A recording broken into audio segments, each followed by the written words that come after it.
COVID-19. COVID-19 is a disease which has made all over the world people health conscious. Earlier, people were not so much health conscious. Nowadays, everyone is health conscious.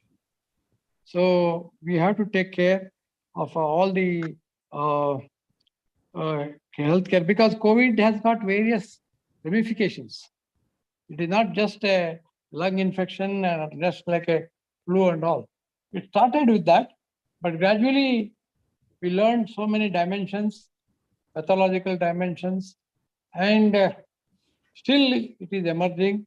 Still the danger of COVID fourth wave is looming, and in Europe and all, China, it is very active. And our government, under the leadership of central leadership, we are able to confront very effectively as far as we see the casualties, we see the epidemiology, all those things. We have a better score than the developed Western counterparts. So with this, the vaccines were produced in India for the first time, and we became the vaccinator of the world. I can tell you, because we produced at a cost-effective manner, and our vaccines are really effective. That's why we are all alive today. Otherwise, we would have had a serious COVID-19 this thing. So not only the COVID-19, the health awareness, which was missing in our country, came into prominence. People realized the importance of health. So many people started exercising, doing pranayama, doing yoga. All those things started in the country. So with this brief reports, I wish you all the success for the conference, and be alert. And we are all the pharmacists. We have our own responsibility to protect the people from the ills of diseases and drugs. I mentioned here diseases and drugs, ills are there. So we have to maintain that. Let us focus our attention and do a more professional activity, and lifetime mission of the conference be, not only conference, the association be the pharmaceutical care everywhere. Thank you very much. And I thank the organizers for giving me such an opportunity. And let us see the whole day how the conference will move on. Thank you very much. I close my remarks here. Thank you, sir. It was wonderful. Now I request Professor N. Udupa, Executive Director.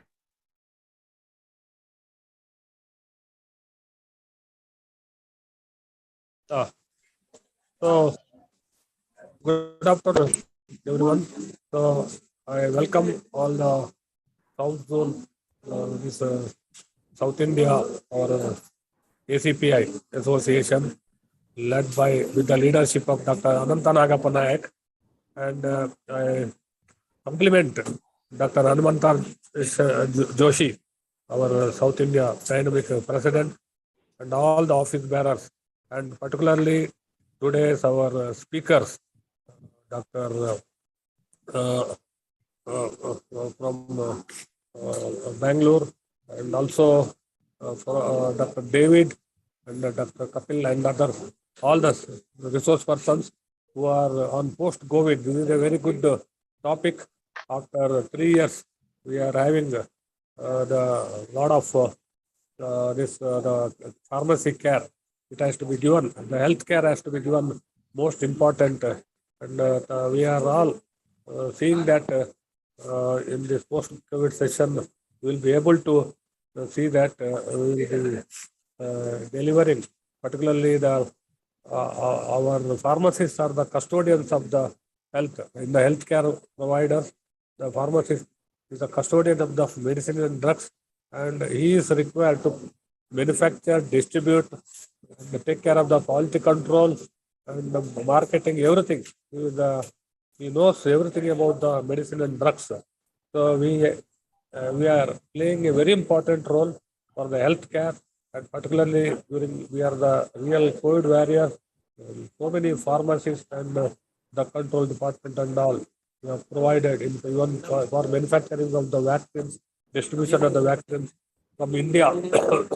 Pharmacy and pharmaceutical industry has contributed a lot for the COVID, and almost in India, everyone is so far. In the other countries also, we have exported for Indian made manufactured vaccines, and we have given new technologies, and we made it affordable with the less cost and almost free.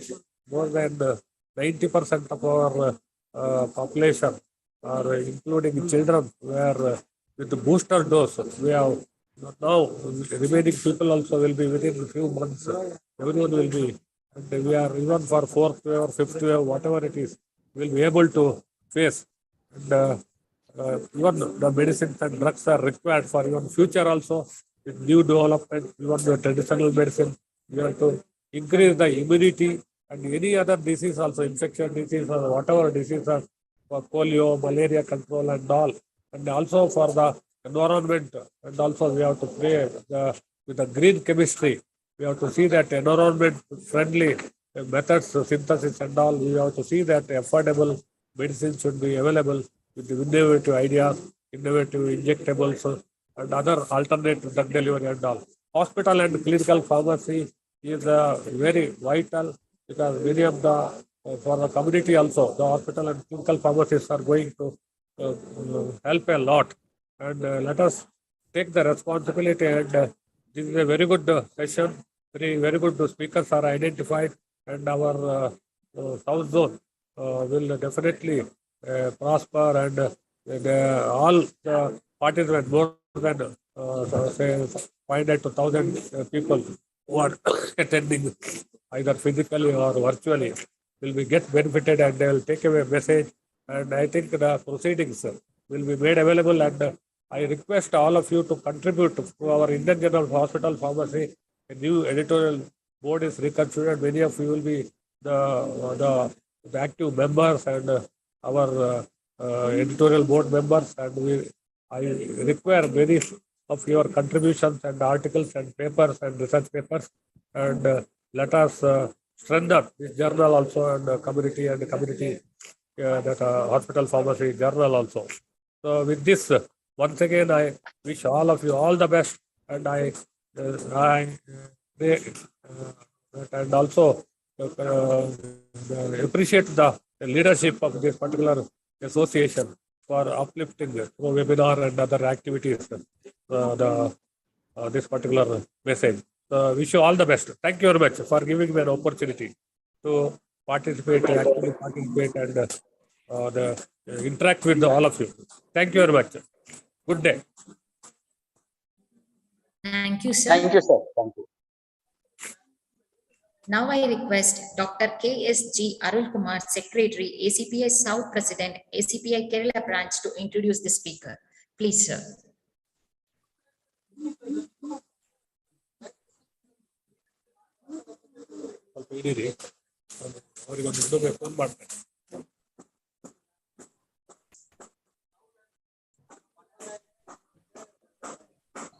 Arul sir, are you there? Sir, I am facing some technical issue. Okay. Can you wait for 2 minutes? That Yeah, why not? Fine, no problem. Meanwhile, thanks to the good words by Dr. Udupa sir, we will definitely work with you, sir, for the development of the profession. We just heard your guidance, which you have been giving since beginning. We will be part of that journal also. And even I request Dr. Vijay Kumar and my other friends also to start contributing. We can definitely support it. Am I audible, Sure. sir? Dr. Joshi, sir? Yes, sir, you are. No, it's audible. Then no problem. I can use my mobile, sir, now. Fine, yes. Let it be. Yeah. I'm ready. Go ahead, sir.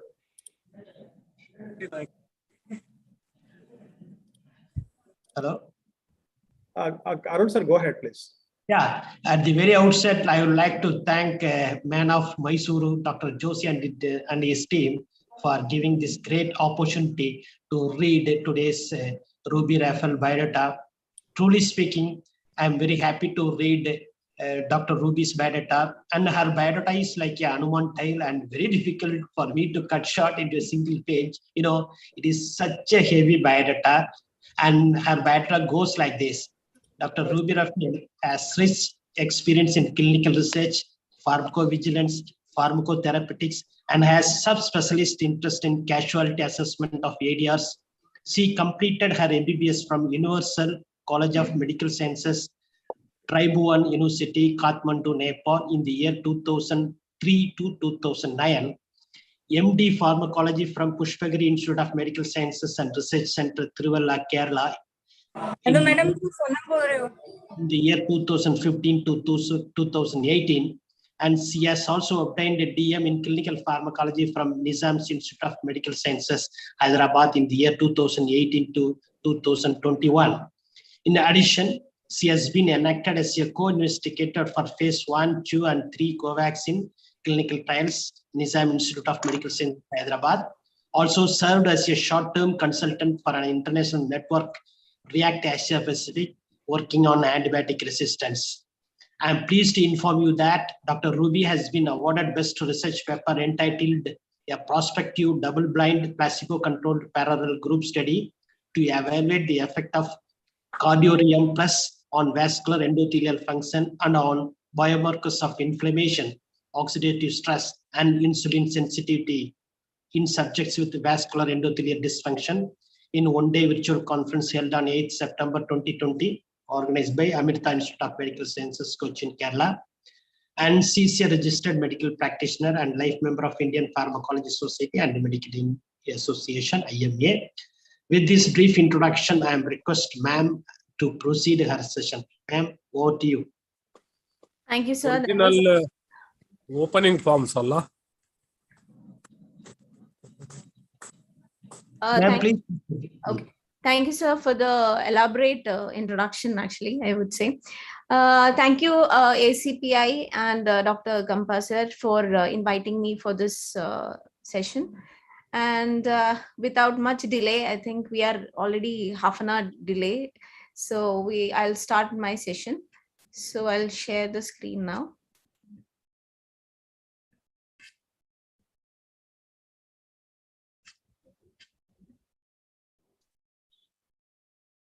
I hope my slides are visible. Visible. Everything is fine. Yes. No? Okay. Yes. So the theme of this today's session is mainly COVID, post-COVID sequelae. That is the post-COVID complications. I understand most of the participants here are students, so I'll be talking in very in a language where they can understand. So yeah. So the overview of my presentation is this, like I'll be talking about the definition and then the post-COVID sequelae in these major systems.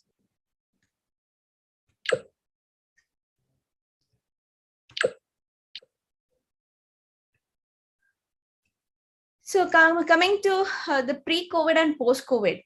So I have actually in the slide put many memes. Actually, these are a few memes that I found it very interesting.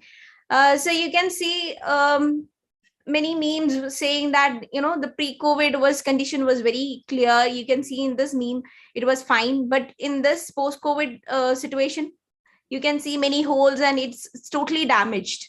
And you can see in this meme where, it was a frog which was lean, it became fat, okay, in 1 year. And you can see in this meme, earlier it was only one person who was working at the computer. Now you can see many people at the same time working on the computer. And earlier, they were worried about the investments in Bitcoins and all that. Now we are worried about mask. We should have bought mask. We should have had mask and all that. So there was a lot of changes that happened from pre-COVID to post-COVID. Okay, so there was a socio-economic impact as well as there is a health impact. So I would like to focus on the health impact. So what do you mean by a post-COVID or a long COVID? As you all know that acute COVID is defined as a signs and symptoms of COVID up to 4 weeks. Whereas in long COVID, it is ongoing symptoms, that is beyond 4 weeks. So these symptoms are lasting long, and you can see that it can be again divided into two. One is ongoing symptomatic COVID, which is the signs and symptoms of COVID from 4 to 12 weeks, and post-COVID syndrome. Post-COVID syndrome, the symptoms, signs and symptoms that develop during or after the COVID infection, which is continuing more than 12 weeks, that is more than 3 months, and it is not explained by an alternative diagnosis. So we can say that all these symptoms that we are going to see, that is post-COVID, only if it lasts for more than 3 months. So now coming to, first we will see that what does that cost, our heart, like what was the post-COVID complications that happened in cardiovascular area. Okay, so these are few celebrities which already know. Can anyone unmute and tell me the name of this famous personality? Any students? Hello? So none of the students are listening, or, I assume that all are sleeping. Hello? Hello, am I audible? Yes, ma'am. So anyone can identify this famous personality? No? No one? He was a Big Boss winner maybe 2 years back. Nobody wants to answer, or nobody wants to say. So this is actor Siddharth Shukla, who died due to a sudden cardiac arrest at age of 40 years. And anyone can identify this actor? Puneet Rajkumar, sir. Yeah, finally. So at least someone can identify. So this is commonly called Elias Appu sir, right? So he died at the age of 46 years with the sudden heart attack. Okay. So now I don't think anyone will be able to identify this person. So I'll tell you, this is Shabi Singh, who is a Malaysian football player. He is retired and he is 61 years. He also died of heart attack, sudden heart attack recently. So all these three, why I put the pictures of these three personalities, celebrities, because they all were physically fit. In spite of that, they had a sudden cardiac arrest. Why it happened? So there is a lot of ambiguities regarding why exactly this happened, but there is a common factor, that is COVID. So all these people had a COVID infection prior to their death. So this could be, we can only assume this could be due to a post-COVID sequelae. So the post-COVID, around in cardiovascular sequelae, 20 to 30% of the hospitalized patients with severe COVID had cardiovascular complications. So what could be the mechanism that resulted in the sudden cardiac arrest?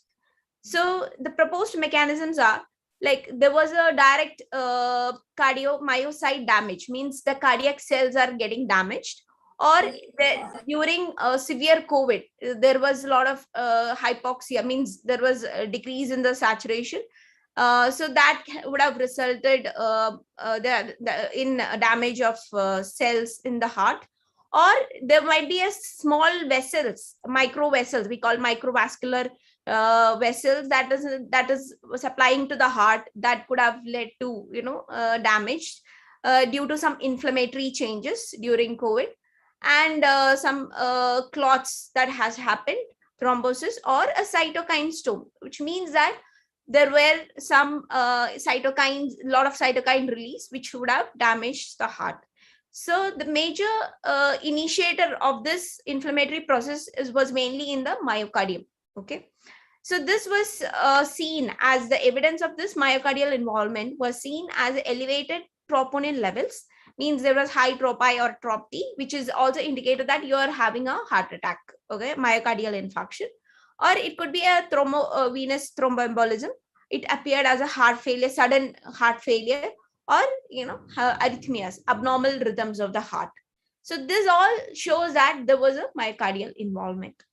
So what are the long-term sequelae in this? So the long-term sequelae of cardiovascular is mainly the increase in the cardiometabolic demands, and this also led to a lot of fibrosis in the muscle, that is a myocardium, and also in the scars, which can also lead to arrhythmias. And there is also the heart. There is a left ventricle, there is right ventricle, left ventricle. There are 4 chambers. So mainly it led to the dysfunction of the left ventricle because of this thrombosis and all, and finally leading to heart failure, and also arrhythmias, that is palpitations and abnormal rhythms basically. So all these are long-term sequelae of the cardiovascular complication. Okay, so this is few do's and don'ts, what you should be doing, and what you should not be doing. So when you have where you already have some palpitation, or you already have some breathlessness, so what you should do is you should not do a heavy physical exercise. So as I mentioned before, that the celebrity, the actor Puneet Rajkumar, he died while doing a heavy exercise. So it is advised that after COVID infection, after you should give adequate time, as in 1 week or 2 weeks, to resume your physical activity. Or if you have certain symptoms like breathlessness, or you have fatigue, then you should do activities which is only 60% of the maximum of your heart rate. So for any individual, the maximum heart rate is always calculated as 220 minus your age in years. Suppose if that person's age is 20 years, and so how do you calculate the maximum heart rate? The maximum heart rate, it will be 220 minus 20. So it would be, the maximum heart rate should go up to only 200. Okay. So, but you should achieve only 60% of that 200 when you have certain persistent symptoms. Okay. Especially when you have had COVID, then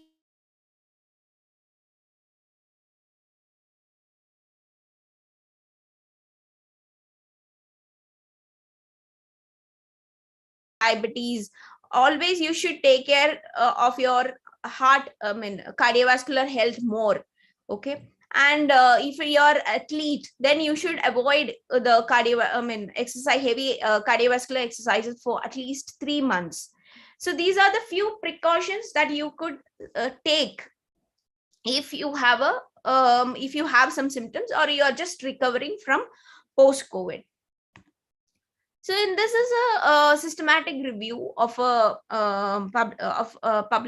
systematic review done by Groff D et al., where they have shown short-term and long-term rates of post-acute sequelae of SARS-CoV infection. Here you can see they have enumerated various cardiac disorders, digestive disorders, skin disorders, ENT disorders, etc. In this, you can see that here palpitation and chest pain were the most common ones they have detected. This PASC is nothing but post-acute sequelae of COVID infection. Okay, that is what they commonly term it as. Sorry. So now coming to, so that was a cardiovascular complications. Now, next is the respiratory sequelae, the respiratory complications.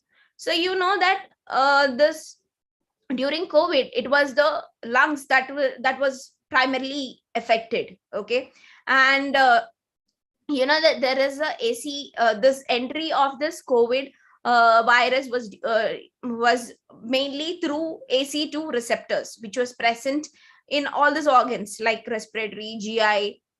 So this all promoted the direct entry, and it affected the organs immediately. So here the high risk group people, like they were more prone for this post-COVID pulmonary sequelae, like those who are above 60 years, smokers, comorbid conditions like diabetes, hypertension, and also those who had already a pre-existing respiratory diseases like asthma, COPD, and those who already required oxygen therapy, and those who required mechanical ventilation or non-invasive ventilation during COVID. All these people had high chance for respiratory sequelae, means lung complications.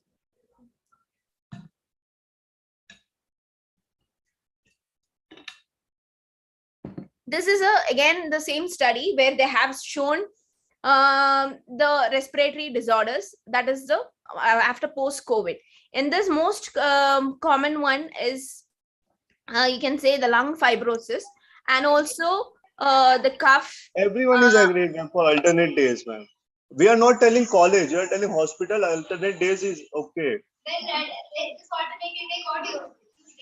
That only we told we will study what we collected at home. Okay, so so the lung fibrosis, the cough, and dyspnea. So these are all seen during as a post-COVID sequelae. Okay, so these were the post-COVID. So how to increase your so what are the do's and don'ts when you have a respiratory disorders? Obviously, first you have to get diagnosed. You have to see whether there is a lung fibrosis that has already happened. Most of the patients have already underlying some inflammation, and already there is some kind of a damage that has happened to them. So those who have dyspnea, it shows that they have already fibrosis that is already set in, but you can diagnose this only by a HRCT. So what are the measures that you can, there are drugs for preventing fibrosis. So maybe if you already have a saturation fall, dyspnea and all that persisting symptoms, then you should get evaluated, and so that you can be put on those anti-fibrotic drugs, so that you can get a relief from the these symptoms, and also you can prevent the progression of this fibrosis. Okay, so that is another that is respiratory. Now coming to the post-COVID GI sequelae, that is gastrointestinal sequelae. Even the GI, it had ACE2 inhibitors, ACE2 receptors, where the COVID virus came and attached, and it created a lot of symptoms. Okay, so here COVID, we can see GI symptoms, we can divide into three. One is the COVID-induced new onset GI symptoms, and next is the persistence or aggravation of pre-existing GI symptoms, or the drug-induced GI symptoms. So this is a way we can classify this GI symptoms. So what is the difference between a COVID-induced and a drug-induced liver injury?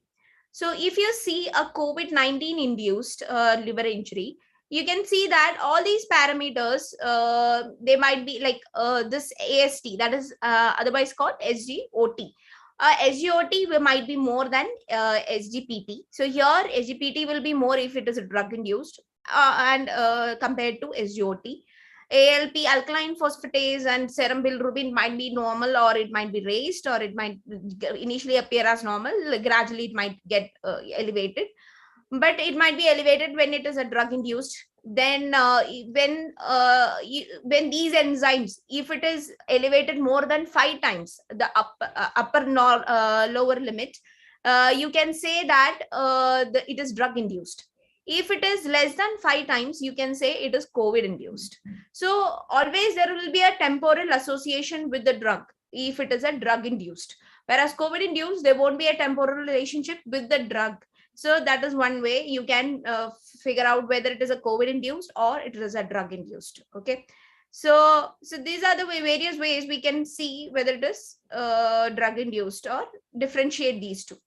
So these were the main drugs that were used during COVID time. So like azithromycin, even though hydroxychloroquine, lopinavir, and antivirals, remdesivir, then favipiravir and tocilizumab. So all these drugs had GI side effects.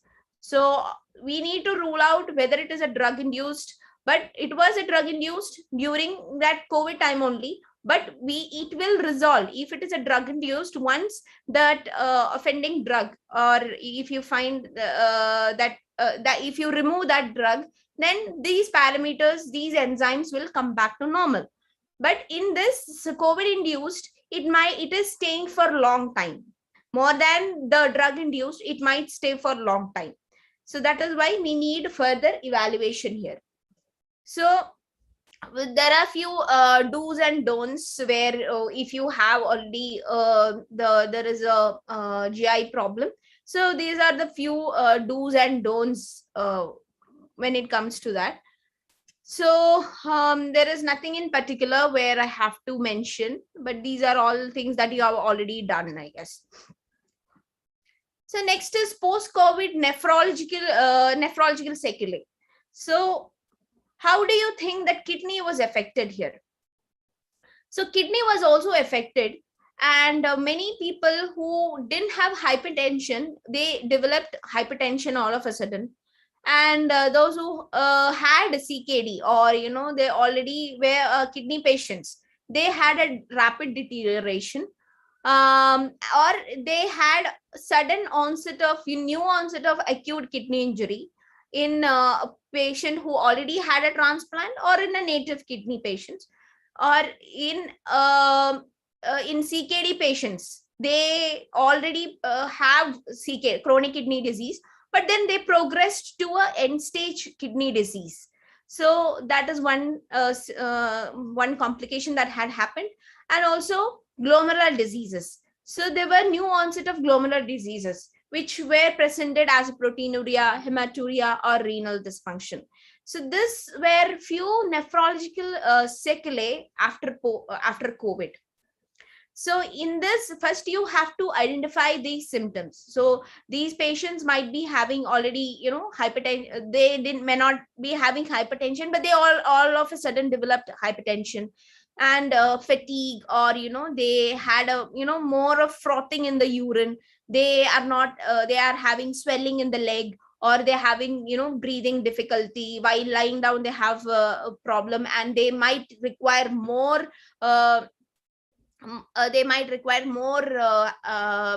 antihypertensives. So all these, there was all these things happened, but they might have these are the symptoms that they could have had. But there was few signs indicating that yes, they were going into some kidney problem. So they might be having tachycardia, means increase in the heart rate, tachypnea, more of respiratory rate, tachypnea, or new hypertension developed, or worsening of the existing hypertension. They were having less hemoglobin, that is anemia, facial puffiness, pedal edema. So these were the few signs that would indicate that yes, these patients are having kidney problems. So you can run a lot of if you tests to see that whether these patients are having any impending kidney problems. So you can run a serum creatinine, blood urea, urine protein. So these are the ways that we have to investigate, the clinician will do. But if you have these signs or symptoms, then you should not delay. You should immediately visit the visit the clinician.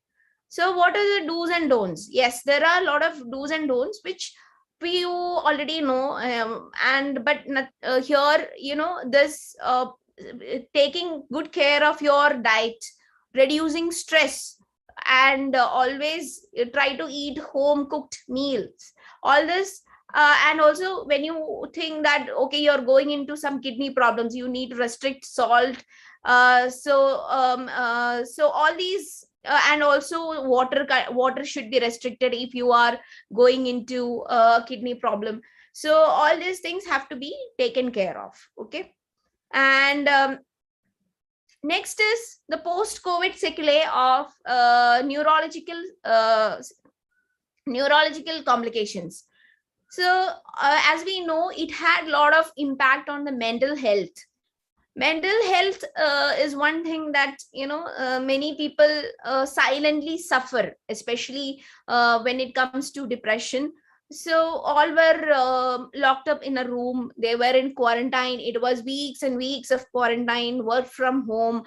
Children, they cannot go out to play. You have a lot of the social life is being hampered. And also you are in a total isolation when you have a COVID infection. As such, many people, you are isolated as and you don't even if you are hospitalized, you don't find your relatives or your husband, wife, children, nobody near you. You have only a treating nurse or a doctor who will be visiting you on and off, and then doing video calls and all those. But so these are the few mental stresses, or you can say that there was psychologically a lot of effect. And but there was other problems that we can say that is neurological. That is, if you had people have now changes in the concentration, impaired memory, persistent weakness, and myalgias, headaches.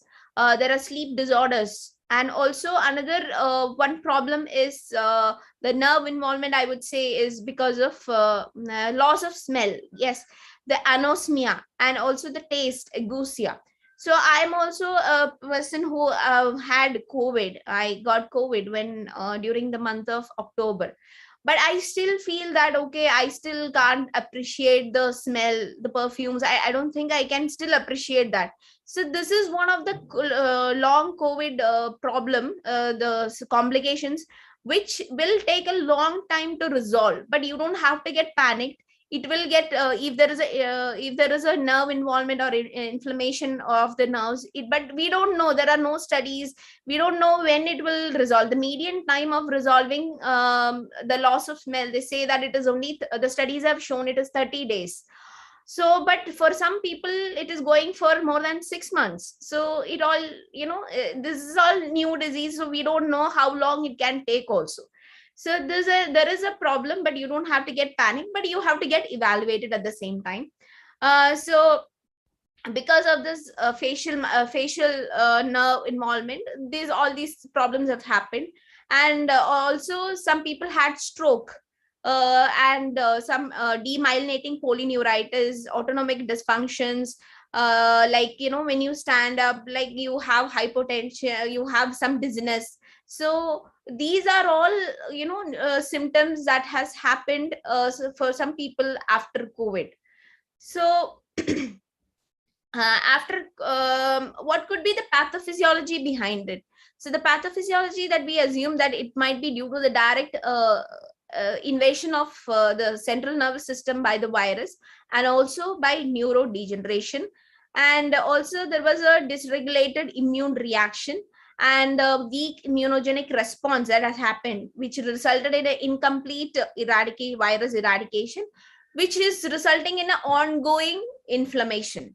So some people might be genetically predisposed for certain problems. So these are all etiology. It could be these are the reasons for post COVID sequelae. And also, what are the probable factors which we could predict this long-term symptoms? So it could be due to a severe COVID infection, which required a hospital admission, or it could be due to old age, more than 60 and all. They might be more prone for COVID, post-COVID sequelae, or obesity, or more if they had more than 5 symptoms in first week of acute COVID, they might be having this sequelae. So in this, this is yet again, this is a box plot which is showing that in a systematic review, which I mentioned earlier, by Groff D et al., where it is showing that there was around 15 to 16% of headaches reported, and the taste disorders, the smell disorder, the cognitive impairment, memory deficits, and difficulty in concentrating. So these are all sequelae, complications of COVID. So mental health disorders, I have said that many people, they silently suffer depression, and also they suffer from sleep disorders. Because of COVID, it has resulted in a lot of anxiety, and not just mental health in terms of, it might be due to other family issues or job issues, and so many other stresses might be there, which has resulted in these disorders. And also there is a post-traumatic disorder syndrome, where these people already, it's a traumatic situation. The COVID was initially a very traumatizing situation, where you have to go through the isolation and everything. So they all had this post-traumatic stress syndrome, which takes few months to recover. So next problem I would say that many people are facing is post-COVID diabetes mellitus. So what could be the reason for this post-COVID? Some people have already been diagnosed for diabetes, but they had worsening of the diabetes because of poor control, as in they were not taking medications properly. But many of these patients, they had COVID, and they were on steroids. So that also resulted in worsening of diabetes mellitus. And some people who were already pre-diabetic, they became diabetic after COVID. And it was a study has shown that, persons who are like, there's a WHO study, they have seen that less than 18 years, those who had COVID are more likely to become they're more likely to be diagnosed as new onset diabetes, more than 30 days after infection. So this could be due to a direct attack of pancreatic cells, which were expressing the angiotensin ACE2 receptors, which was the port of entry for COVID virus. Or might be due to a stress hyperglycemia, which may be resulted due to the cytokine storm, increased release of cytokines and all. Or it could be due to alterations in the glucose metabolism caused by the infection itself. Or the people who were pre-diabetic became diabetic, they were in the verge, or they were more prone to become diabetic. So that could have been the reason.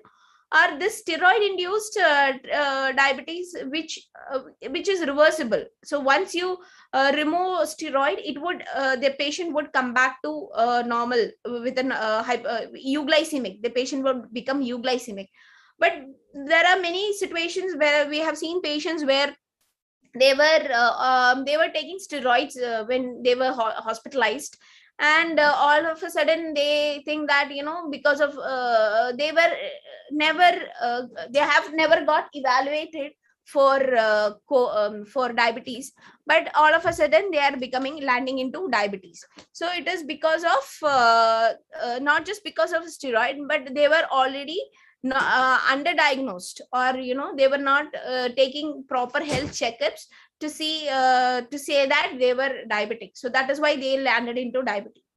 So there is a registry that is called COVID registry is there, where these people are trying to, it is a international group of leading diabetes researchers who are trying to establish the COVID global registry for COVID-19 related diabetes. You can register there, and you can become a co-author in this. Also, you have to provide information regarding those people who were pre-diabetic became diabetic. So new onset diabetics.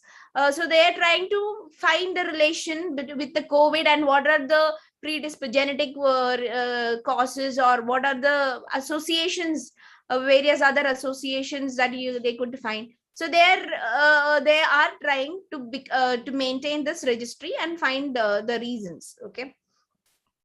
So there were other general symptoms. Some people had weight gain, but some people had weight loss. But most commonly people complain of myalgia.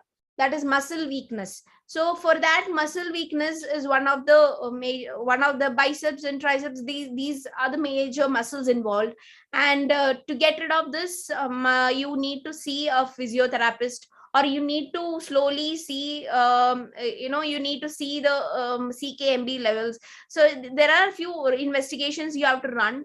After these investigations, slowly you can get into small exercises where, gradually you have to increase your the gravity of the exercises, as in slowly. You cannot, if you're running on a treadmill, you should start with the minimum, like with the minimum speed, and then you gradually increase, and then you decrease the speed, and then you gradually. So it should be in a graded manner that you should go on with the exercises. So all these muscle strengthening exercises and all these things should be done in a supervised way, and in gradually, not all of a sudden.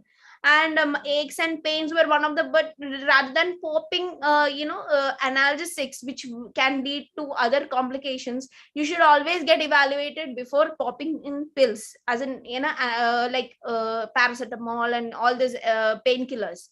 So many had flu-like symptoms, some had ongoing fever, then aches, arthralgia, joint pains. So these are all common general symptoms that patients were facing after COVID.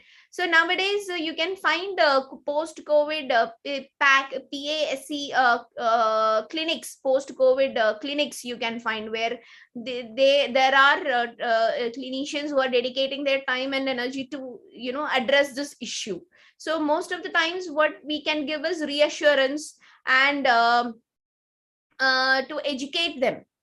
So we need to educate as a a pharmacist, what you could do. I think the next speaker, Dr. Gopinath, is going to talk about role of pharmacist regarding this management during COVID. So maybe he'll brief you more regarding your role in post-COVID sequelae. So here, what you could do is educate people, create awareness, and also encourage. If you have relatives, if you come across people, you can tell them if they have some symptoms which you think it could be due to post-COVID complications. You can tell them to go for routine health checkups, evaluate. And also those who haven't got vaccinated, to tell them to get vaccinated. Always this the incidence of COVID is less in vaccinated people rather than in unvaccinated people. That's what studies have shown. And also the medication reconciliation is one way, where you compare their pre-existing prescription with the new prescriptions. You see there is any duplication of medications, you see any interactions, you see whether these drugs can cause any adverse events. If so all these things can be done by a clinical pharmacist. And also ADR reporting, one of the need of the day, I must say, because most of these conditions, they might be underreported. So you should do ADR reporting very religiously. And the research is very crucial here, because we have seen how the research had a major impact during COVID. Many of these treatments and were new, and this COVID infection as such was new to us. So we had to do a lot of, there were a lot of gray areas where which was difficult in the patient treatment. So the research had played a greater role, and also it has created a lot of confusions also. But then research is very important, and as a clinical pharmacist you can do a lot of observational studies, where you can see the prevalence of these post-COVID complications. And we need data. We need to know how many are suffering from these complications, how we can address, what are the things, what are the treatment line, how we can come up with a guideline. So all these can be done only through research. So with that, I would like to conclude my session. And I would like to hand over to Dr. Gopinath, who will be enumerating regarding the role of a pharmacist. Once again, thank you, ACPI, for giving me this opportunity. And thank you, Dr. Vijay Kumar. Thank you. If you have any queries or any questions, you can ask.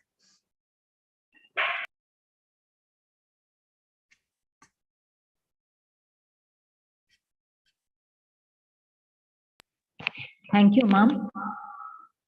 Thank you. It was a very informative session. Now I request Dr. KSG Arulkumaran, Secretary, ACPI South President, ACPI Kerala, to introduce our speaker, KV Gopinath, sir. Sir, please, sir.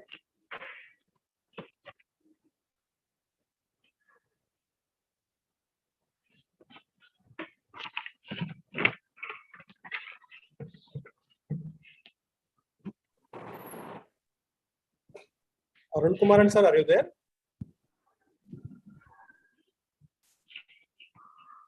You can proceed, Ranjita. Okay, sir.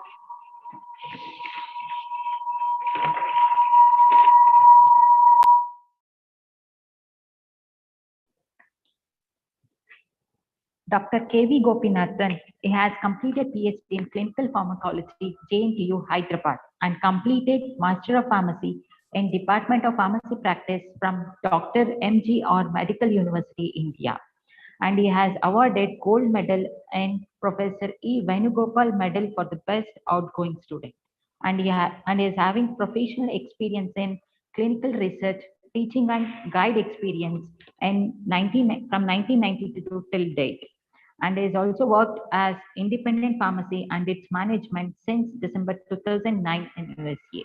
And he also worked as home care management since July 2008 to September 30, 2009 USA. And also he has worked as hospital and clinical pharmacist. And his specialties are glycemic index studies, ADR monitoring, drug interaction, and skilled and extemporaneous preparation of oral and parenteral preparation, CGMP, GLP, OSIS processing, Medicare billing, prescription audit, in-service training for the students and staff, drug information surveys, and pharmacokinetic studies, and so on. It's great to have you, sir. Kindly take over the session, sir. Please, sir. Okay, thank you, madam. I audible? Hello, is it audible? Yes, sir, you are audible. Oh, okay, give me a minute to share my screen. Sure, sir.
My slides are visible, madam? Yes, sir, it is visible.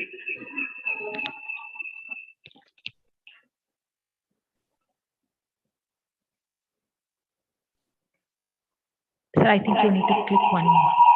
Which one? How can I go for this thing, madam? Display of my slides, full screen? No, sir, it is not visible. Is it not visible?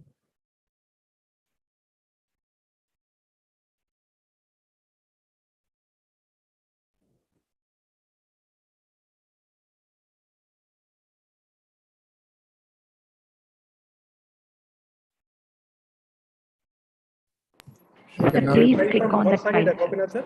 sir, is it visible now? No, it's not visible. Only your computer page is visible, Is it? but PPT not visible. Oh, can you share the PPT, sir, so that I Yeah. can do that?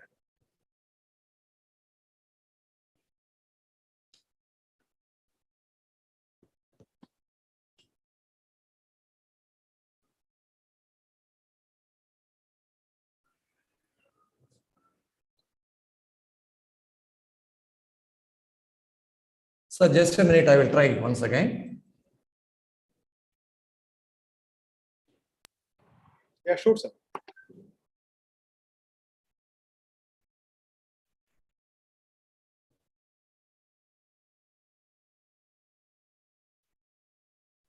Now is it visible, sir? Is it visible? Sir, is it visible, sir? Hello, is there anyone? No, sir. Sir, it's not visible. Only your, Oh. the folder is visible. Okay. Give a moment, we'll share it. 1 second. Oh, okay, please, sir.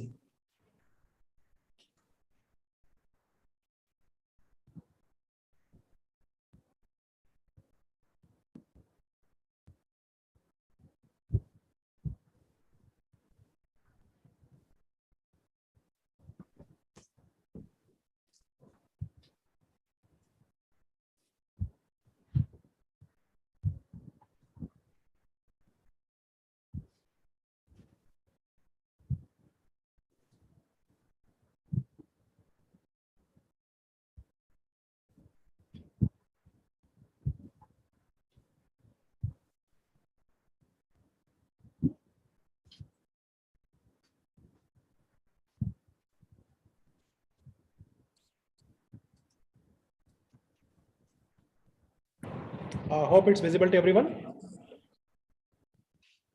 Yes, sir, it is visible. Yeah, sir, please proceed. Oh, okay, sir. Thank you so much, sir.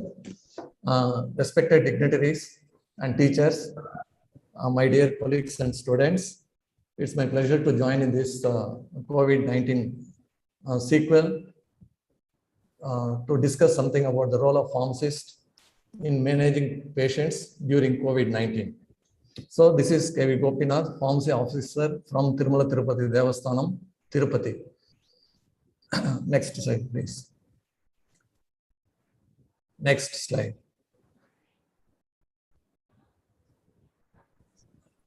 Okay, before starting my presentation, let me greet long life for all. Happy Immunization Week. It started 23rd of April 2022 to 30th of April 2022. So by knowing and recognizing the value of vaccine, COVID vaccine, to extend our life. So happy Immunization Day. Next.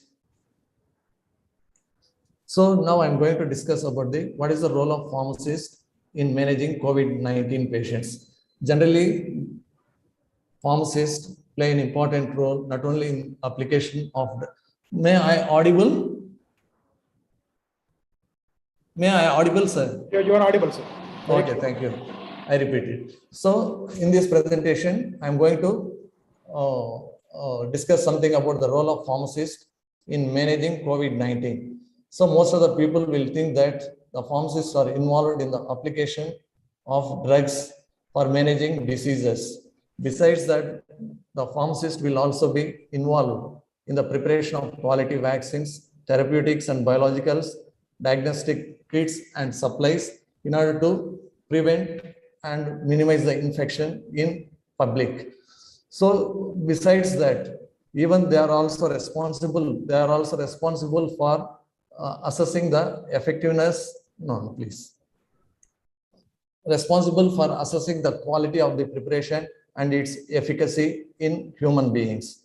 And secondly, they're also responsible for inventory management of the vaccines, therapeutics, diagnostic kits and supplies, then patient care by doing optimization of antibodies for giving the vaccines and booster dose for the patients. So they're also helping the healthcare professionals in care plan for the patient. And finally, they are also responsible for giving accurate information on drugs and patient counseling. And finally, I'm going to conclude the program. Next slide. Next slide, please. Next slide. So now I'm going to discuss about the vaccine preparation. Briefly, I'm going to explain how the vaccines are prepared. What are the types of vaccines are available to minimize the cross-contamination of the virus. So broadly, it is classified into two types. Whole virus vaccine is there and mRNA vaccines are there. And besides that, there are replication and non-replication viral vectors also there. VLP are there, virus-like particles and protein subunits are used in the preparation of vaccines. When we are coming to the whole virus vaccine, the best example is our Covaxin, which is a live attenuated copies of the virus are present used. It may be a weakened or inactivated that can be suspended in the form of nanoparticle in a tris buffer solution using various additives in order to have a extended shelf life. Similarly, when we are coming to the modified RNA vaccine, the examples are Pfizer, BioNTech, Moderna, and Johnson & Johnson vaccines are coming under this group. Here, actually, the part of the DNA part of the genetic material, either RNA or DNA or fragments of the RNA and DNA are introduced into the vector, thereby into the host cell. Thereby, it will train our body to develop the antibodies. So these antibodies will protect our body on subsequent entry of any viruses. That is COVID-19 virus. This preparation can also be added with lipids as an additives. And finally, it is going to be suspended in the form of a nanoparticle in saline solutions called tris buffer, so that the shelf life of this preparation can be extended. Next one. So these are the broad. So when we do have more than one preparation, there are many questions, queries will be there.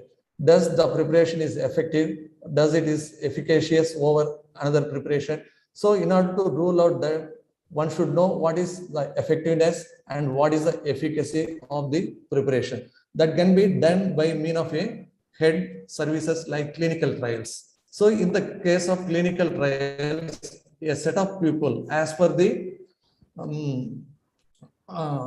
recruited as per the protocol, and they will be given with vaccination. COVID-19 vaccines are given, and the outcome parameters like the number of people who are protected from the diseases are going to be measured. When it is going to be compared with control group, then you will find the efficacy. Efficacy is nothing but the maximum effect of a vaccine, that is known as efficacy.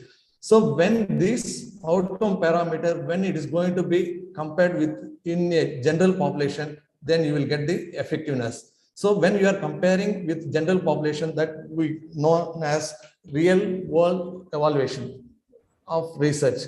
So here there will be a possibility of interventions with the patient, but as in case of control group, when you are comparing with the control group, there will not be any interventions. Only the data can be assessed so that the efficacy of the preparation can be detected. So that is not. So efficacy is nothing but it is a maximum effect or the maximum number of people who are getting protected from the COVID-19 after vaccination, that is known as efficacy. This result, when you are going to compare with the control group, you will know the efficacy. So effectiveness, so all the preparation, either it is a whole virus vaccine or it may be a vector-based vaccine, all are generically, they are very effective, but there will be a difference in efficacy. How to find out the efficacy of these preparations? What are all the various parameters you have to consider for the study? So in this case, I'm going to compare the efficacy of the preparations Covaxin and Covishield. So the first one is the seropositivity. Seropositivity in response to the COVID infection or in response to the vaccination, there is a possibility of developing immunoglobulin M at the early stage of COVID infection or the vaccination, there will be a production of immunoglobulin M, which is responsible for, it is nothing but it is a antibodies which will protect our body from COVID infection. So the immunoglobulin M, which is having a half-life of 14 days, and it will last for 28 days. So over a period of time, in the meanwhile, immunoglobulin G will be produced by the body that will take care of our body to 42 days, which is having a half-life of 24 days. So in this seropositivity, you are going to measure how much of immunoglobulin M and how much of immunoglobulin G and joint detection, either of these two antibodies present in the body to fight against the entry of the COVID virus. It is, see, virus is nothing but it is an antigen, it is a protein.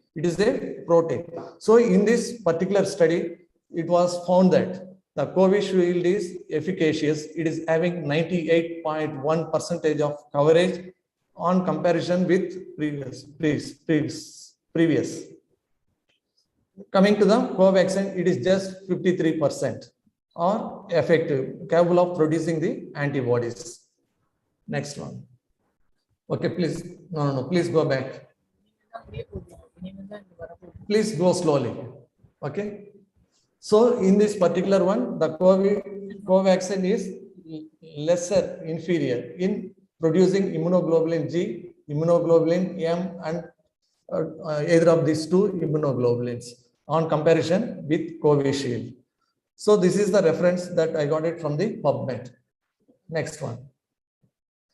The second parameter is rise in anti-spike antibody. See, here we are going to titer. So here exactly the anti-spike antibodies which are responsible for protecting our body from the spike protein. Spike protein is nothing but it is a virus which is having a special crown-like structure which is responsible for giving COVID disease in host cell. So this anti-spike antibody, especially this will be developed in host cell after 2 weeks of the vaccine that we are giving, or 4 weeks after the COVID infection is taking place in the human body. So this anti-spike, when we are comparing the data, so Covishield is having 127%, almost rise. See, it is going to be measured a arbitrary value, AU per ml. So here the number of particles, Covishield, 127 particles of antibodies, anti-spike antibodies are readily available to fight against the COVID infection or the virus infection. So when you are comparing with Covaxin, it is just about 53%. So this is also one of the parameters we are going to use in assessing efficacy of a two set of preparations. So this type of protection is known as COVID protect. Here we are going to titer. Actually, we are going to find the number of particles of the COVID anti-spike antibodies are readily available to fight against the entry of COVID infection antigens. Next one. So third point is breakthrough infections. So it is nothing but the vaccinated people, how these people are getting reinfected. So this is also one of the parameters are used to assess the vaccines. When you are coming to the Covishield, it is little higher. There is a probability of getting diseases. Reinfection in Covishield is little higher when it is compared with Covaxin.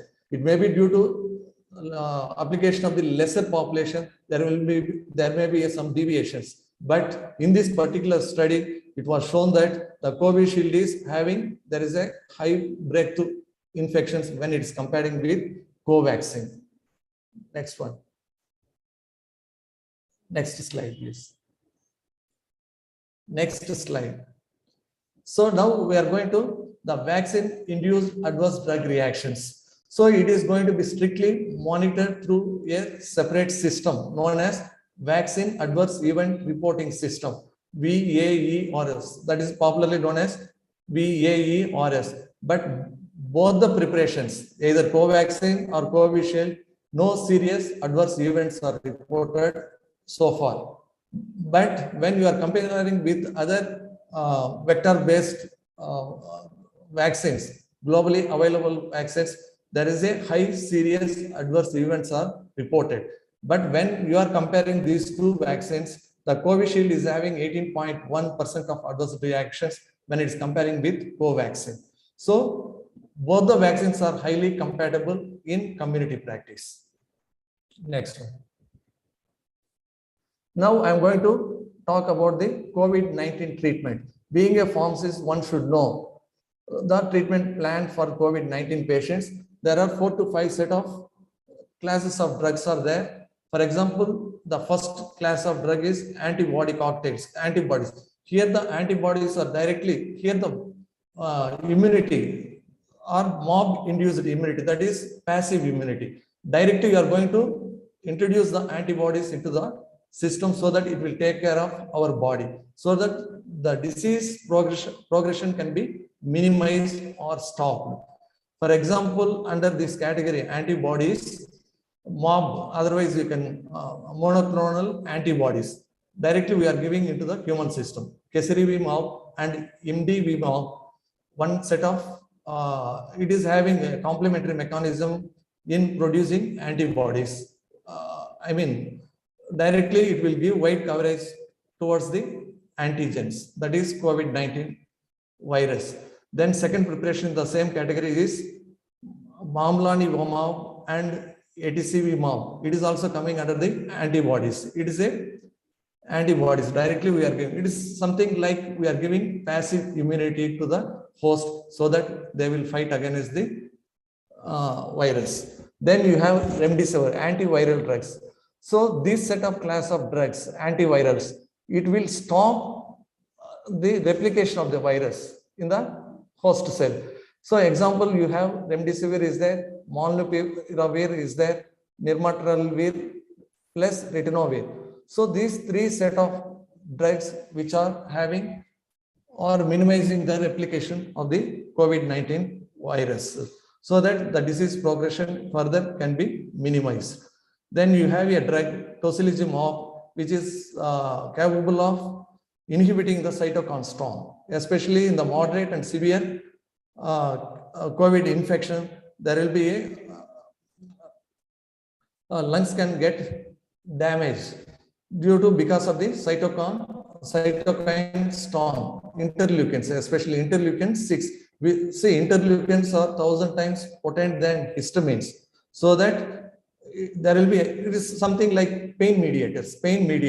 When you are using this tocilizumab, it will minimize the cytokine storm in moderate and severe COVID-19 patients.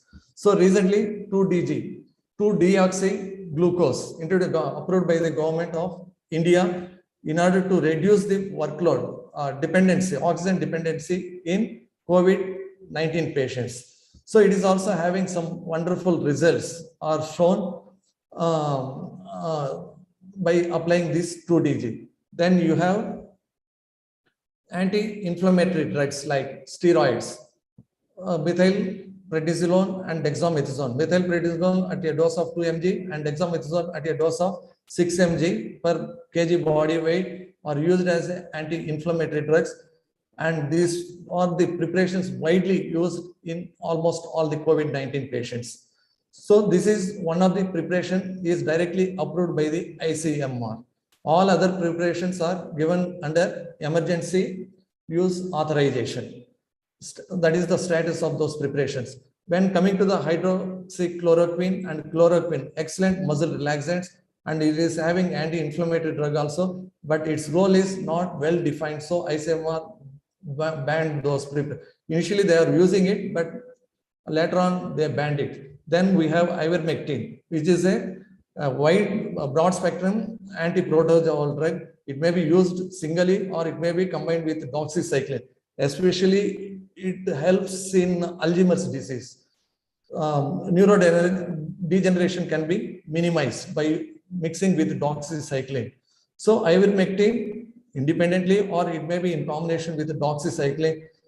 It can also be used at the early stage of COVID-19, but due to no role or no specific role, ICMR banned this preparation also. Then you have lopinavir and ritonavir. This is also involved in stopping the replication of the virus because of the adverse drug reactions and other reasons. ICMR is banned. So we have, okay. Then we will go for reactogenicity of vaccine. So as we have in drugs, adverse drug reaction, but when coming to the vaccines, the reactions of the vaccine, that you can call it as reactogenicity. So when the vaccines are given for a patient, you can see some unwanted reactions of the vaccines. For example, the anaphylaxis, especially the anaphylaxis is almost 5 in 1 million. So that is the probability of this anaphylaxis reaction. Anaphylaxis can be spontaneous, which may be more serious, and it is very rare happening after the vaccination for the biological system. But there are certain conditions. Late anaphylactic reaction is going to be happen after 4 hours. So it will leave with mild symptoms. Skin rashes will be there, redness will be there, itching will be there, this type of anaphylaxis reaction. So these preparations can be minimized by applying. Serious reactions can be minimized by using adrenaline, decadron, and observing the vital signs to minimize this anaphylaxis. Second reactogenicity is TTS, thrombosis and thrombocytopenia. It is also very serious adverse reaction of the vaccine. Otherwise, we can call it as reactogenicity. So it is the symptoms are similar to ITP, inherent thrombocytopenia, where there will be a decreased platelet count and there will be a clotting. There will be a clotting in larger vessels. So when we are coming to this reactogenicity, TTS, the probability is 57 people are get affected in humans after administration of 17.8 million doses. So the probability of finding this TT is very less, but among 57, 9 people are confined to death. It is vaccine specific vaccination, Johnson & Johnson.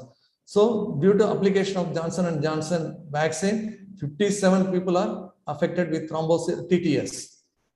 Among these 57, 9 people were died. Then third one is GBS, Guillain-Barré syndrome is there. It is common to all the globally available vaccines, Johnson & Johnson, Pfizer, BioNTech, and Moderna. So in all this, it is something like nervous disorder. It is something like nervous disorder. There will be a weakness of the muscles and there will be a paralysis also there. These type of symptoms are there in 301 number of patients out of 1 million people. 1 million people. Then we have cardiac complications, myocarditis and pericarditis. Especially these type of symptoms are seen in early age of human beings. Even 30 years of age people, due to vaccination, there is a possibility of getting inflammation of the myocardium and also inner layers of the pericarditis. So these are asymptomatic with the patient, but they are very well responded with the treatment. So there will not be any harm for the people. That is a good sign. Then finally, death. Due to vaccines, the death rate is about 0.0022%, very, very negligible. So as of the statistics are concerned, 11,408 people are died out of 1 million, 529 million doses of COVID vaccine. So the interesting relationship in this is 80% of the people are not vaccinated. The death happened in human beings, 80% people are not vaccinated. Only 20% people are vaccinated, they are died. So that shows the importance of vaccination. Next one. Next slide.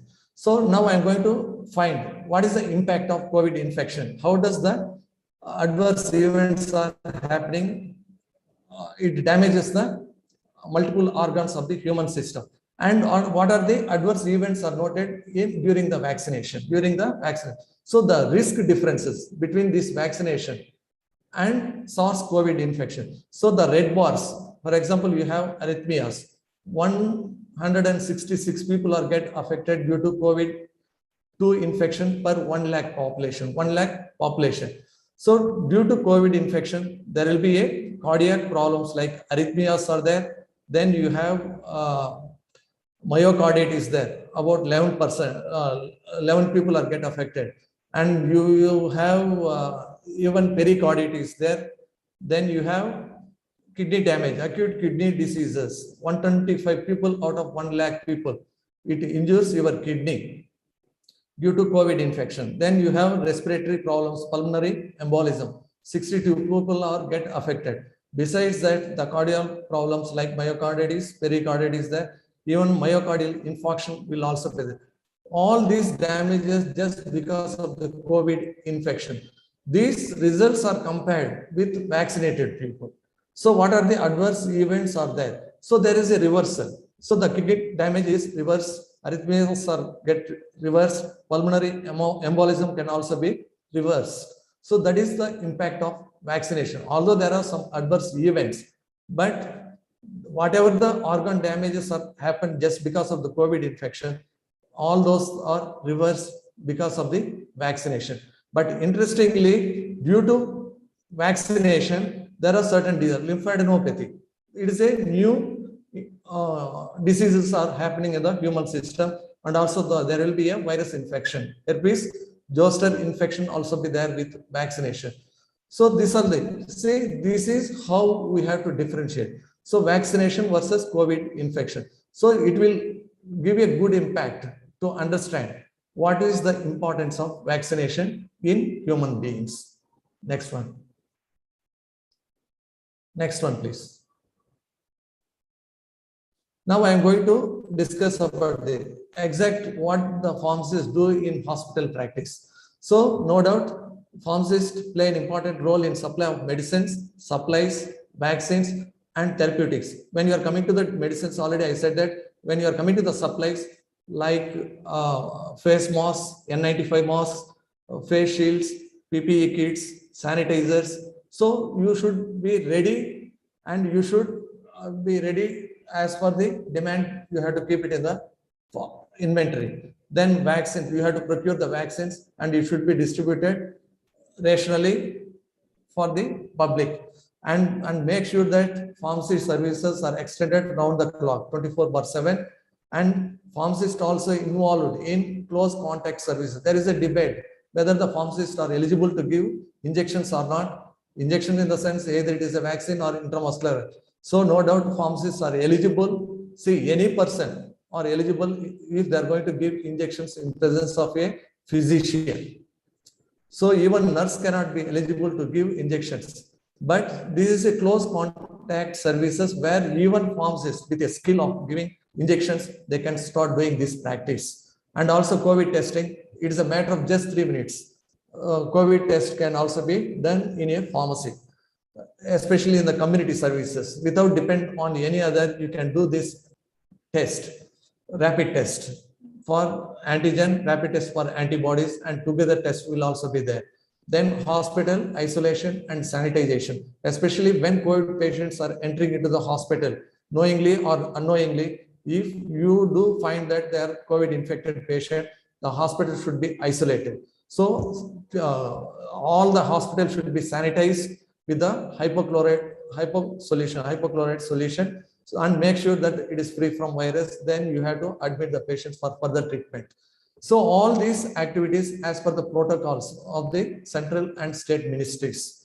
Then attending the patient requests. There are so many queries for the patient because of the easy access. So patient will have drug related queries or disease related queries or even testing, COVID-19 test queries.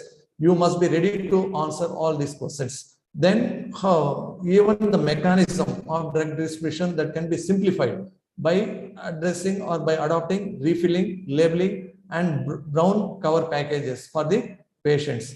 And pharmacists will also be involved in disease management system, especially they are eligible for treating the patient for patients at home care, at the doorstep of the patient. So all chronic diseases can also, because most of the hospitals are closed during the COVID-19. So there is a good chance for the pharmacists, especially if they are trained clinically, they can take care of the patient at the doorstep of the patient. The pharmacist can also be involved in clinical development of the clinical protocols and hospital administration. Because of the clinical pharmacists, they can design clinical protocols so that the research, education, and practice and leadership to lead the team can also be there with the pharmacists. Here the picture is inventory management. These are the two people who are working with me in my inventory management. Next slide. So pharmacists also be involved in development of the clinical guidelines by reviewing the literature. This is also one of the important activity of a clinical pharmacist. You have to review the literature and you have to design the protocol. I will give you one example how the protocol really help in hospital practice. Then even you have to set the quantities required in the for the various units that are available in the hospital. Then one more important activity is reporting of medication related errors. This is also one of the, pharmacists should be there as a part of the review committee in every hospital so that they will take care of any drug related issues or errors so that it can be rectified in near future. And finally, even the services, there could be a rapid access for the emergency medications. So there should be a flexibility in drug distribution system. You have to be very flexible. You have to come out of your protocols of your hospital due to COVID-19. So all medications should be easily available for all the people in hospital so that it will run smoothly. So these are the one of the picture shows that this is one of the example pre-packing. So all the drugs are kept in a brown cover with a label. It will be handed over to the COVID patient so that there will be a minimum contact with the patients. Next one. Next slide. So this is one of the simplest way. No need to test the patient, COVID-19 patient. By screening, by applying a questionnaire, you can make decision for the patient. For example, this is one of the questionnaire developed as per the aims. Developed a questionnaire. It consisting of 7 questions will be there. Each question will be weighed. Weightage is given. For example, if your patient is having a travel history, you have to give 3 marks. If the patient is having COVID, contact with the COVID patient, you have to give 3 weightage. If the patient is having fever and myalgia, one mark is given. Dry cough, 1 mark. Shortness of breath, 1 mark. And history of similar symptoms in family or friends, 1 mark. And if you are a healthcare worker, 1 mark will be given.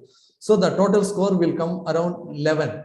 So if the patient is having a score of equal or less than 3, automatically you can send him to a quarantine, home quarantine.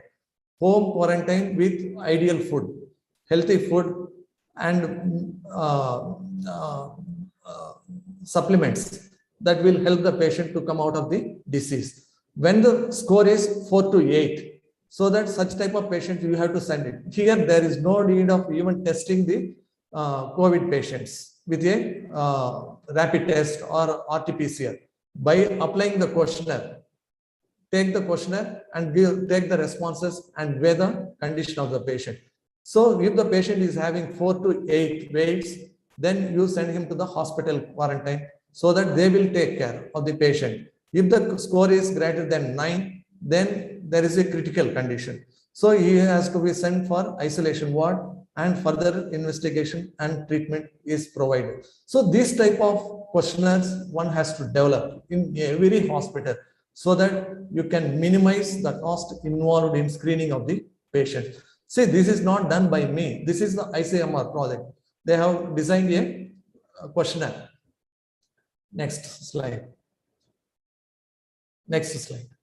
So what is the role of pharmacist in infection control? If you do have digitalization and automation of all the services of your pharmacy, most of the infection can be minimized or regulated. So for that, in case if we do fail for digitalization or for prescription and all automation of services, use landlines, mobiles, drop boxes, fax machines, and intra and internet facilities can be used so that the traffic within the pharmacy can be minimized by the colleagues and even patients.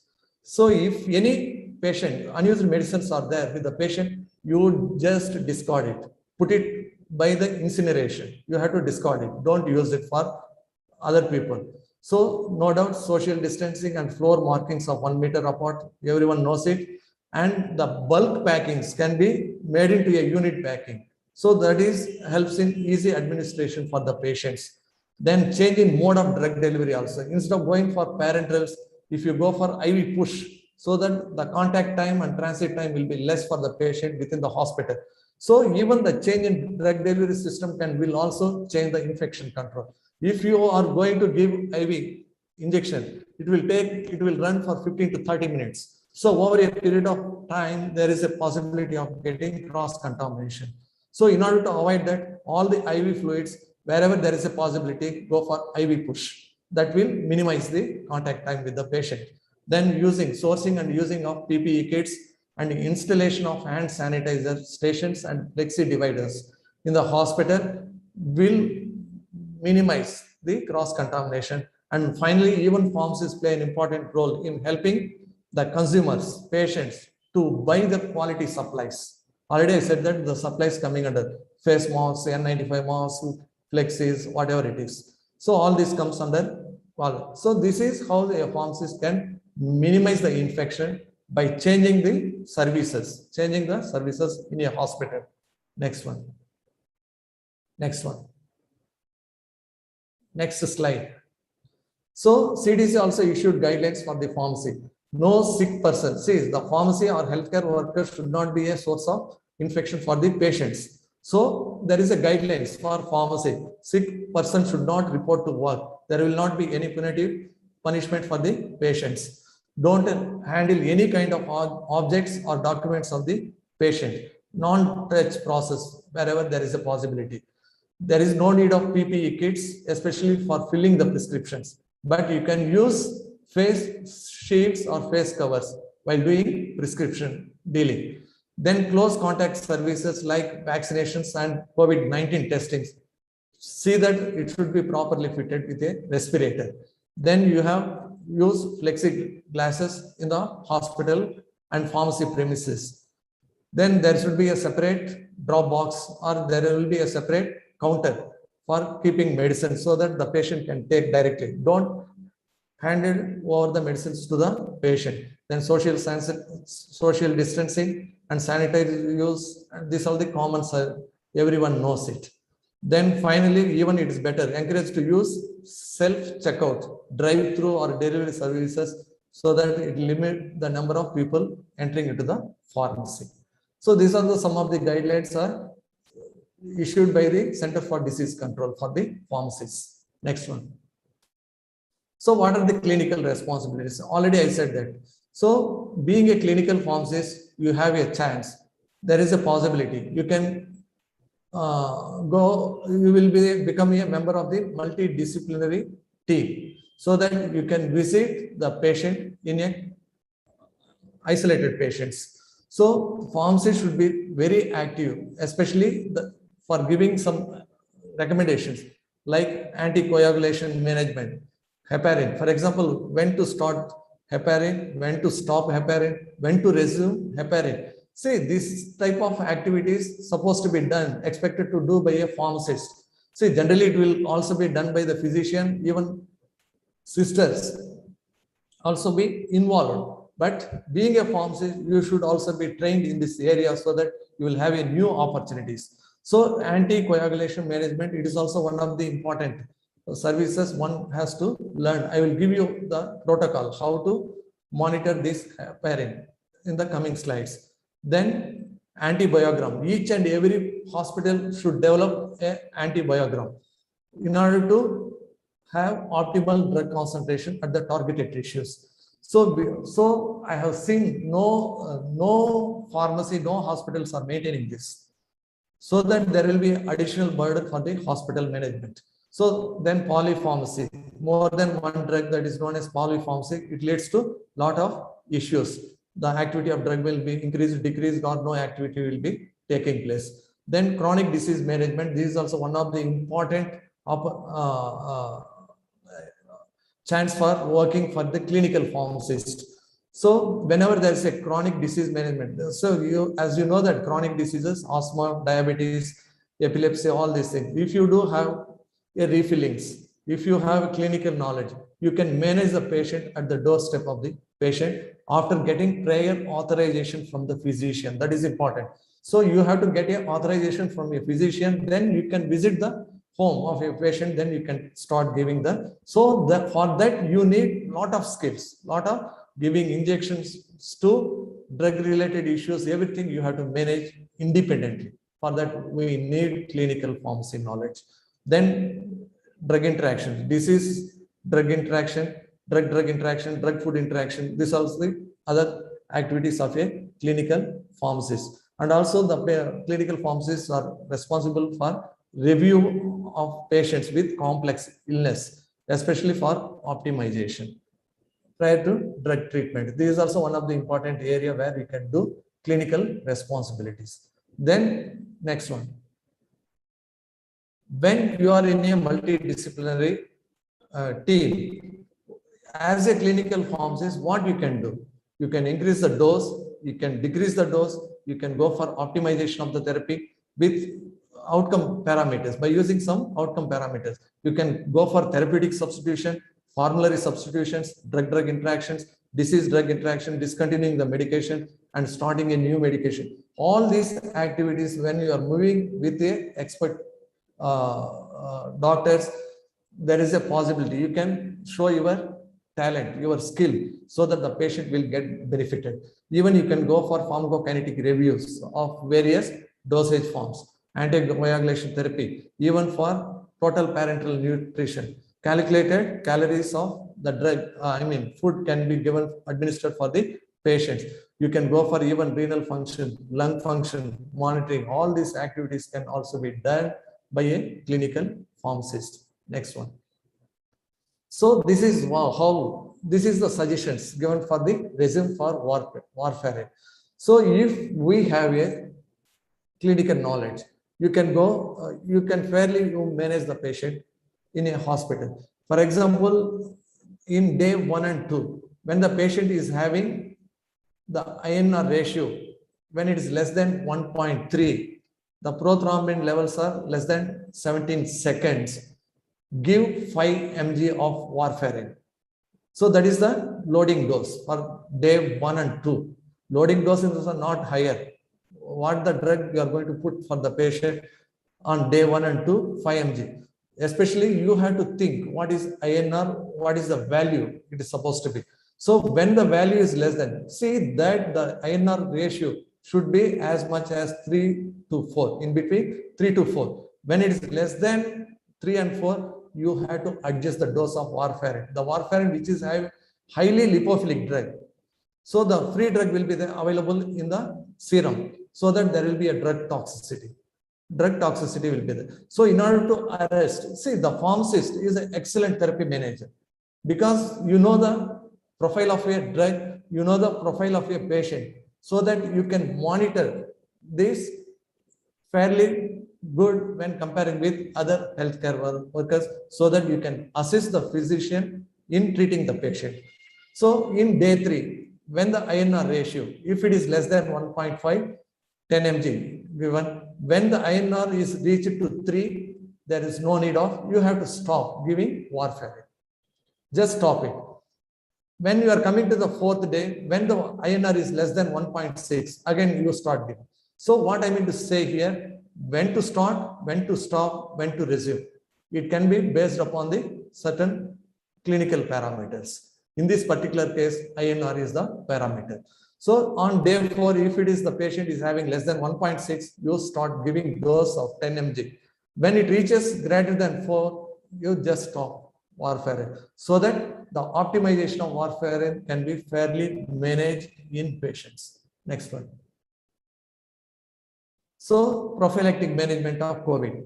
So when you are coming to the treatment, instead of prophylactic means prevention rather than detection. That is the meaning. So when you are going, see, besides vaccination, our own management, Tirumal Tirupati Devasthanam, they given homeo medicines and Ayurveda preparations for each and every employee so that their health will be protected so that they can do better service for the patient.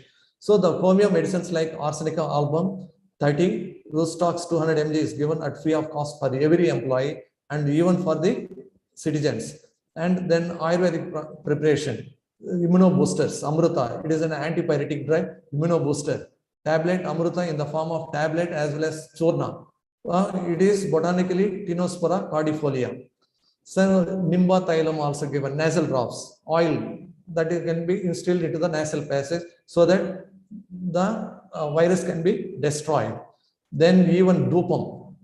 So Rashoglina, Dupam also provided in order to avoid the infection of COVID in residences as well as in the hospitals. And Pavitra hand, all these preparations are prepared in our own management in a Srinivasa Ayurveda pharmacy.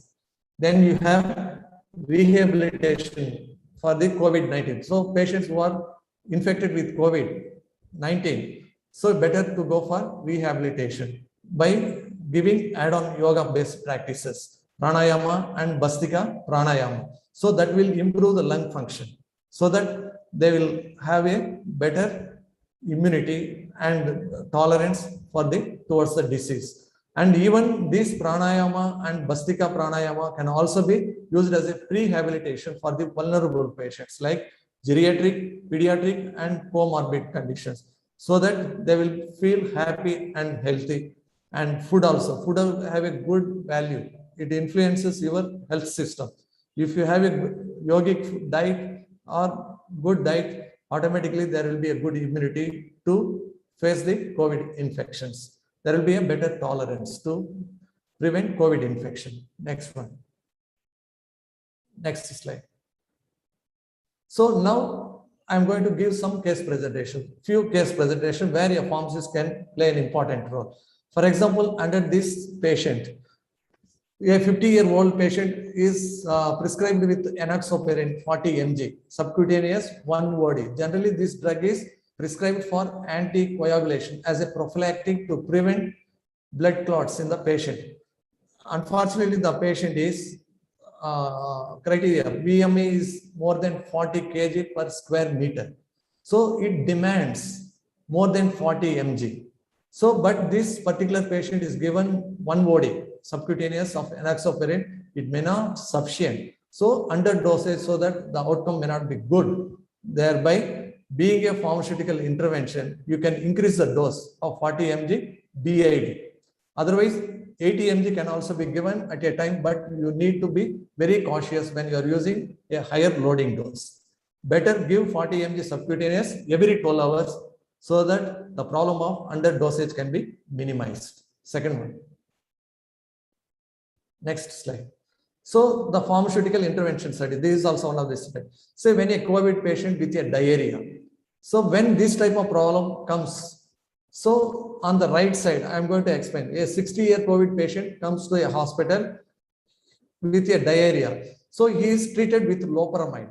Loperamide is contraindicated in COVID-19 patients with a diarrhea. That is important. So for that, you have to develop, for every drug, you have to develop a clinical protocol in every hospital. Accordingly, we have to follow. So in this particular case, loperamide is contraindicated. Why? Because loperamide is an anti-motility drug.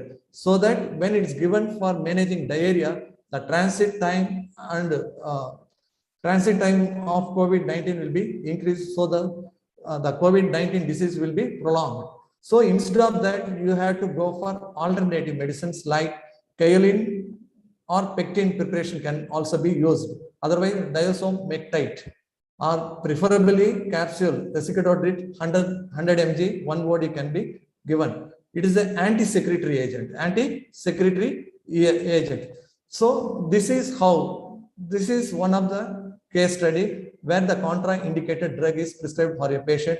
Alternatively, a pharmacist can give suggestions to use anti-secretory agents like kaolin, pectin, or resiquadrill.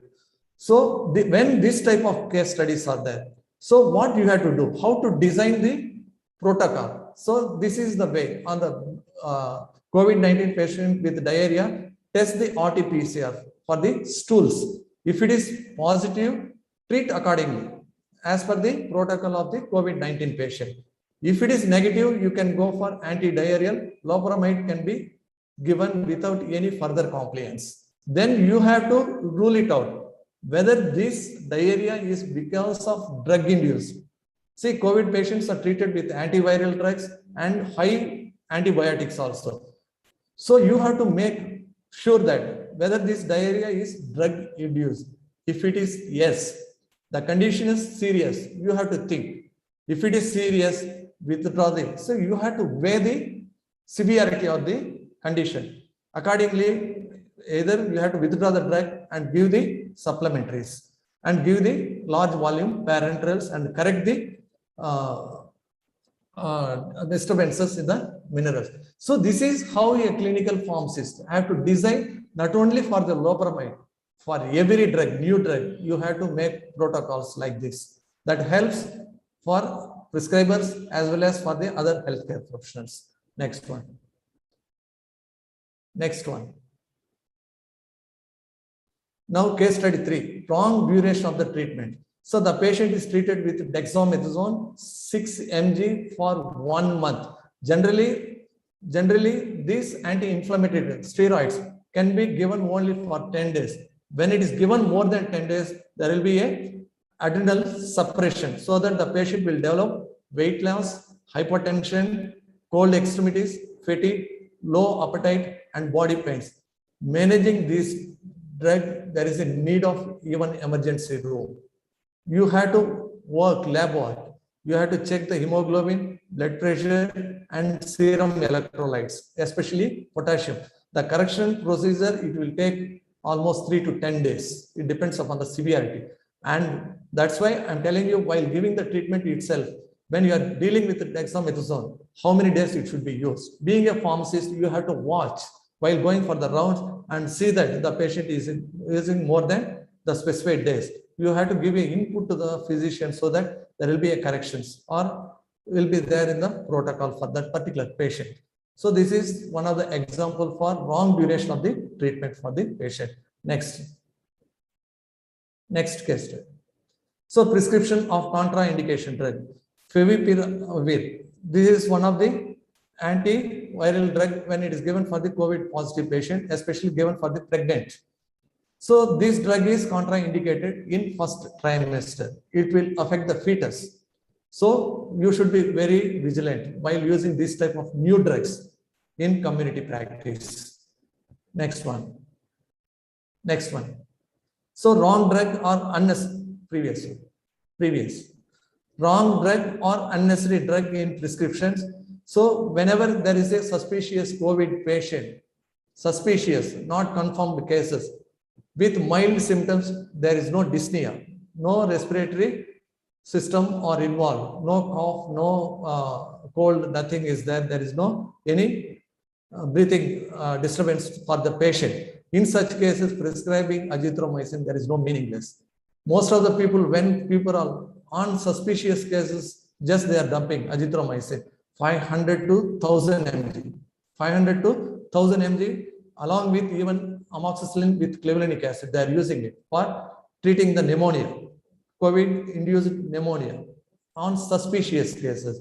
You have to work the lab work, then you have to go for using higher antibiotics in patients. Even unnecessarily, the people are dumping the supplements, vitamin D, zinc, and all. See, even I have seen a case study. I have given even project this one. Methylcobalamin, there is a drug accumulation in the patient, COVID-19 treated patients.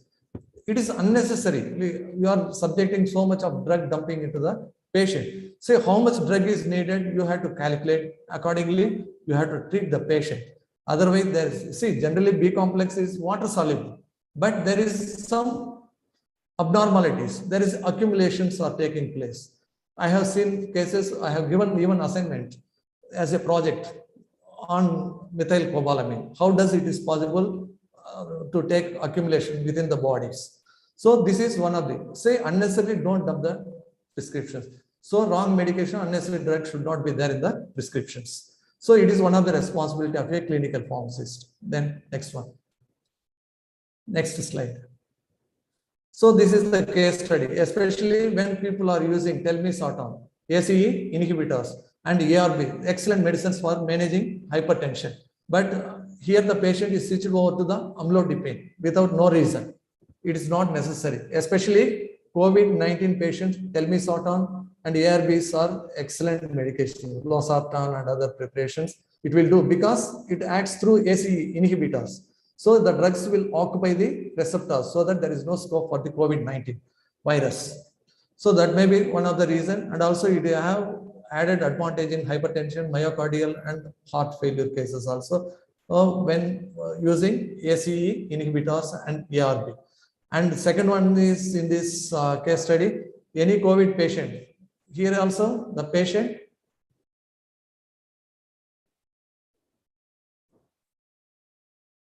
yes.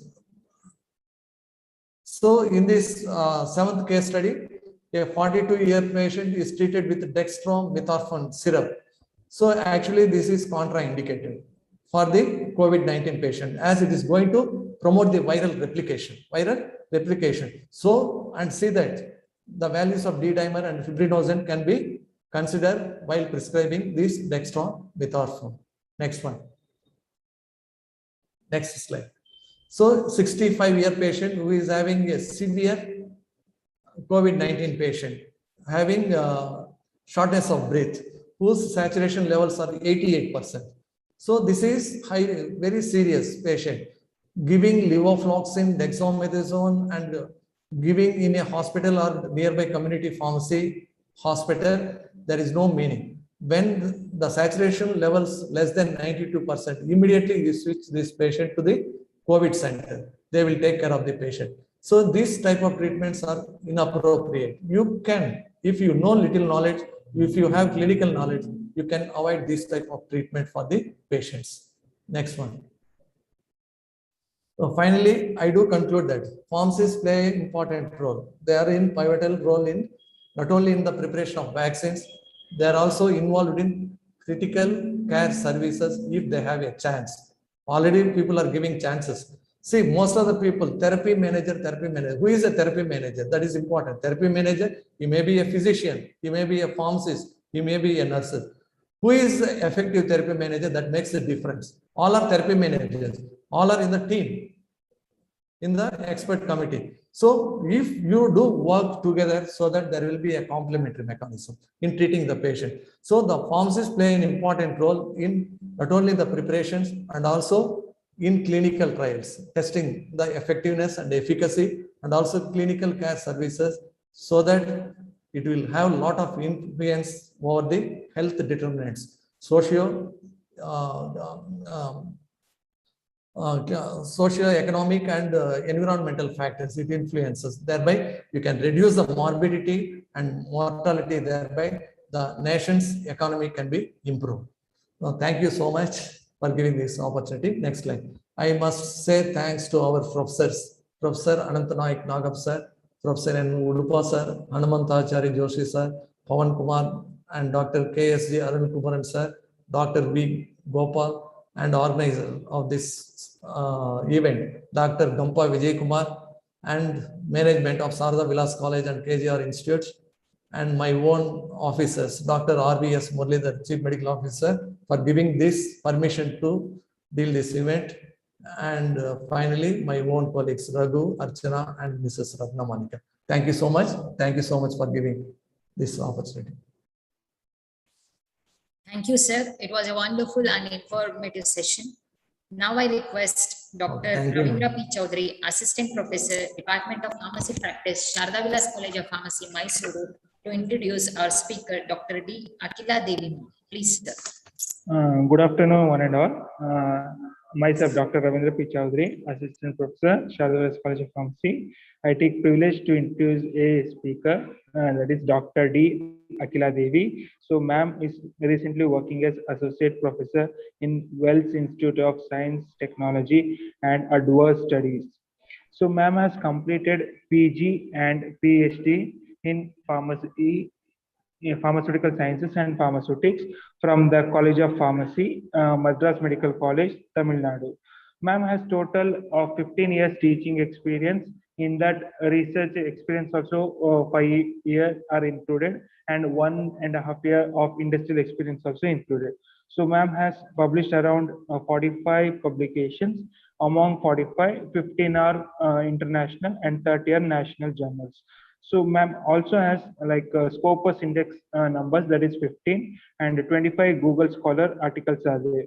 And ma'am has one Indian patent, and ma'am has published 5 books in the various publications.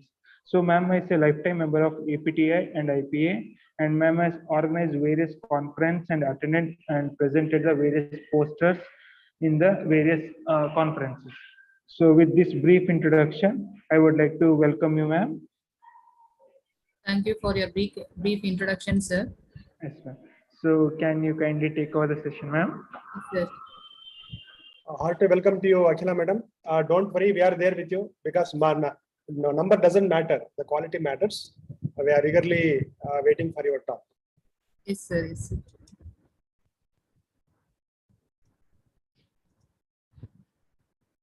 sir. Am I audible, sir? Good afternoon, everyone. Yes, madam. You are audible, and as well as Dignitaries on and off the interface, respected faculty members, my dear students and my dear colleagues, I am Dr. D. Akhila Devi, working as an associate professor in Department of Pharmaceutics, School of Pharmaceutical Sciences, Vistas.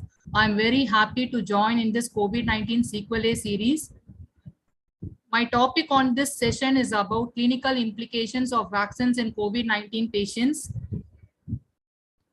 Today, I would like to present what is COVID-19 and its variants, pathophysiology and diagnosis, the different types of vaccines and its mechanism, optimization of antibodies, booster dose, what is reactogenicity, and then biomedical wastage of COVID-19. Finally, I want to conclude the session. The importance of this webinar is to show the magnitude of the problem involving the socio-economic and environmental issues. There is a lot of financial burden and healthcare costs in management of COVID-19 virus and its variants, and hence there was a need of vaccination, including the primary as well as the booster doses, in order to reduce the morbidity and mortality in the COVID-19 patients. And then there was a big headache of biomedical wastage management.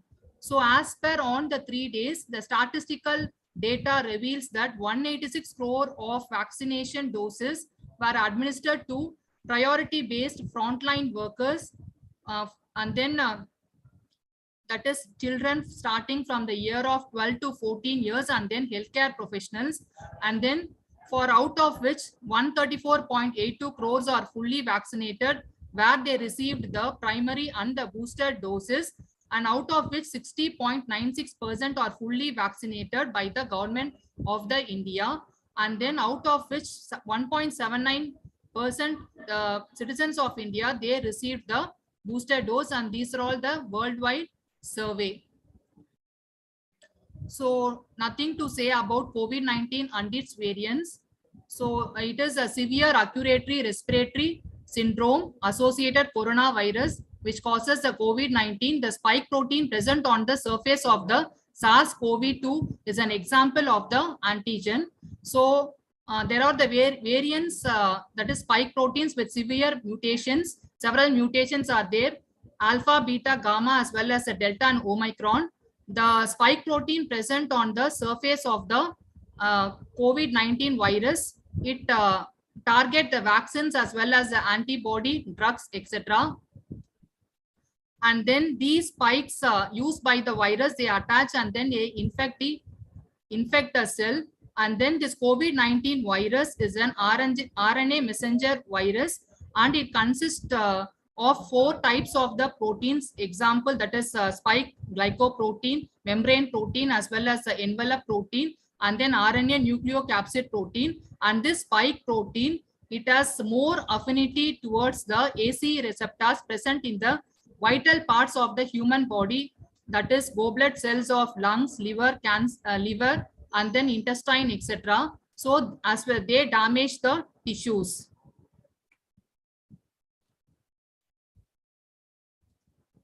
So in this slide, we have this COVID variants and the consequential effects.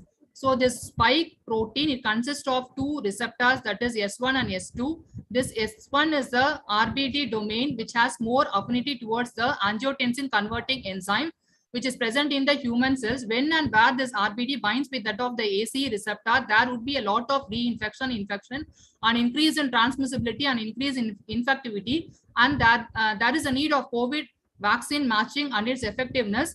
Hence, a lot of COVID therapeutics should be there. And then we have this therapeutics, we have this prophylactic as well as the therapeutic vaccines are available. And then therapeutic vaccines are readily available antibodies, that is called as the immunoglobulins.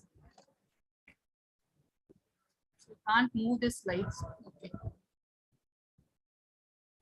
So neutralization reaction, that is antigen versus antibody. So here the spike protein present on the SARS-CoV-2 virus, it enters into the host cells where it gets binds with that of the ACE receptor present in the goblet cells of the lungs, liver, etc. And then the second step, it replicates in the host cell. And then the third step, it enters into the antigen presenting cell, whereas the virus is phagocytized and the antigen gets released. And this antigen, that is called as a spike protein. And then this antigen, it stimulates the T helper cells as well as the memory beta cells, whereby the antibodies are released. And then neutralization reaction, that is antigen antibody reaction, will be taking place. And this production of the antibodies, it further prevents a subsequent entry of the antigen.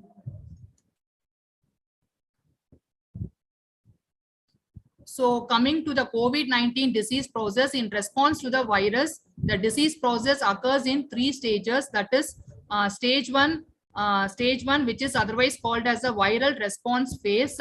It occurs between 0 to 3 to 5 days. So it is in this the virus will, so we have the clinical symptoms, that is mild constitutional symptoms, fever more than 99.6 Fahrenheit, and then dry cough, diarrhea, and headache. And then the clinical signs are lymphopenia, increased in prothrombin time, and then increased in D dimer, and then LDH mild will be there. And the second stage, that is called as the pulmonary phase, we have the enormous increase in viral infection. So the clinical, this stage will be varying from 5 to 8 days, and the clinical symptoms are shortness of breath as well as the hypoxia, that is the oxygen saturated level will be below 92 mmHg. And the clinical signs, we have this abnormal chest imaging, transaminitis, and low normal procalcitonin level. And the stage 3 is called as a hyperinflammation phase or cytokine storm phase. And the clinical symptoms, we have this acute respiratory distress syndrome and then systemic inflammatory respiratory syndrome, which leads to the shock and the cardiac failure. And the clinical signs, we have this elevated inflammatory markers, CRP, LDH, and then interleukin 6, D dimer, ferritin, troponin, NT-proBNP elevations. The potential therapies of this COVID-19 disease, we have this antiviral drugs such as remdesivir, chloroquine, hydroxychloroquine, and the anti-inflammatory drugs such as corticosteroids. And then we have this immunosuppressive agents such as interleukin inhibitors, etc. And then convalescent plasma transfusions. So the diagnosis of the COVID-19 test, we have this 3 types of tests, that is antigen test, rapid kit antigen test, and rapid kit antibody test, and the total antigen and the antibody test. So after in the first stage, after the COVID patient gets the infection, the antigen will be present in the first 7 days, and we'll be doing this rapid kit test of antigen test. If the person gets positive, it will be confirmed as the it will be confirmed for the COVID-19, and the next stage, that is between the 7 to 14 days, enormous level of the IgG will be produced, that is the immunoglobulin M will be produced, and it has an off-life of 14 days. It will be gradually increased, and then we have a decline phase of 28 days, and then after that IgG will be produced, and then it will start at 14 days, and then we have a decline phase of 42 days. So in this period, when you test for the antibodies, that is a rapid test for antibodies, the COVID-19 patient, that is a virus will be confirmed. So if beside this, if there is no clinical symptoms, that is if a patient answers negative for antigen test as well as antibody test, so we have to go for the RT-PCR test, that is a final test if the patient has no clinical symptoms. So in order to train our immune system, we have the two types of categories of vaccines, that is the whole virus vaccines, live attenuated. It contains the copies of the virus that have been weakened or killed inactivated virus, and the viral component vaccines vector.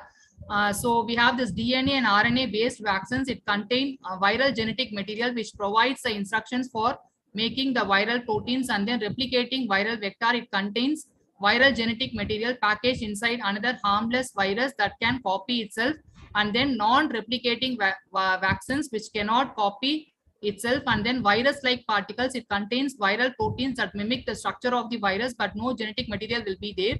And the protein subunit, it contains isolated and purified viral proteins.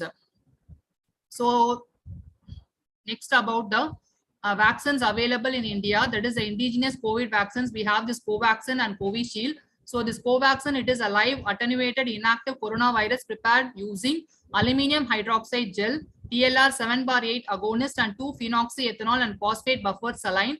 And the Covishield, it is an inactivated adenovirus with segments of coronavirus prepared using aluminum hydroxide gel, L-histidine hydrochloride monohydrate, polysorbate AD, ethanol, sucrose and sodium chloride and disodium ethate dihydrate. And apart from this, we have this globally available vaccines, that is mRNA vaccines of Pfizer, BioNTech, Moderna, Johnson & Johnson vaccines. This mRNA, it is a natural genetic material found in the human body. It helps in how to make the proteins. Modified mRNA in the vaccine teaches body how to make the protein found on the surface of the virus that causes the COVID-19. Whenever the body sees that protein, it starts making the antibodies, then stand ready to soak and destroy the virus.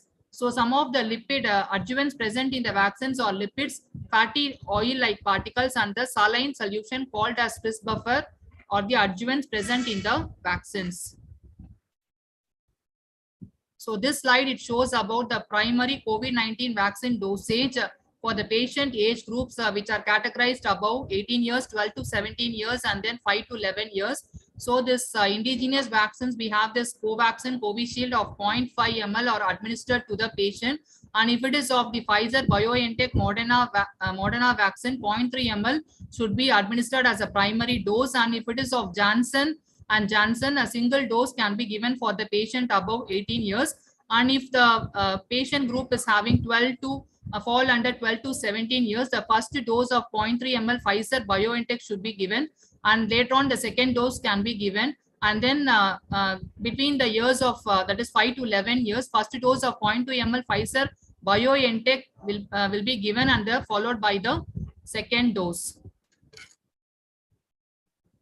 So these are all the criteria which falls under for the immunocompromised patients, that is active treatment for solid tumor and malignancies, receipt of solid organ transplant, and then receipt of chimeric antigen receptor T cell or hematopoietic stem cell transplant or immunosuppressive therapy, moderately or severe primary immunodeficiency, advanced or untreated HIV infections, and then active treatment with high dose steroids, anti-cancer drugs, immunosuppressive or modulators, and TNF blockers.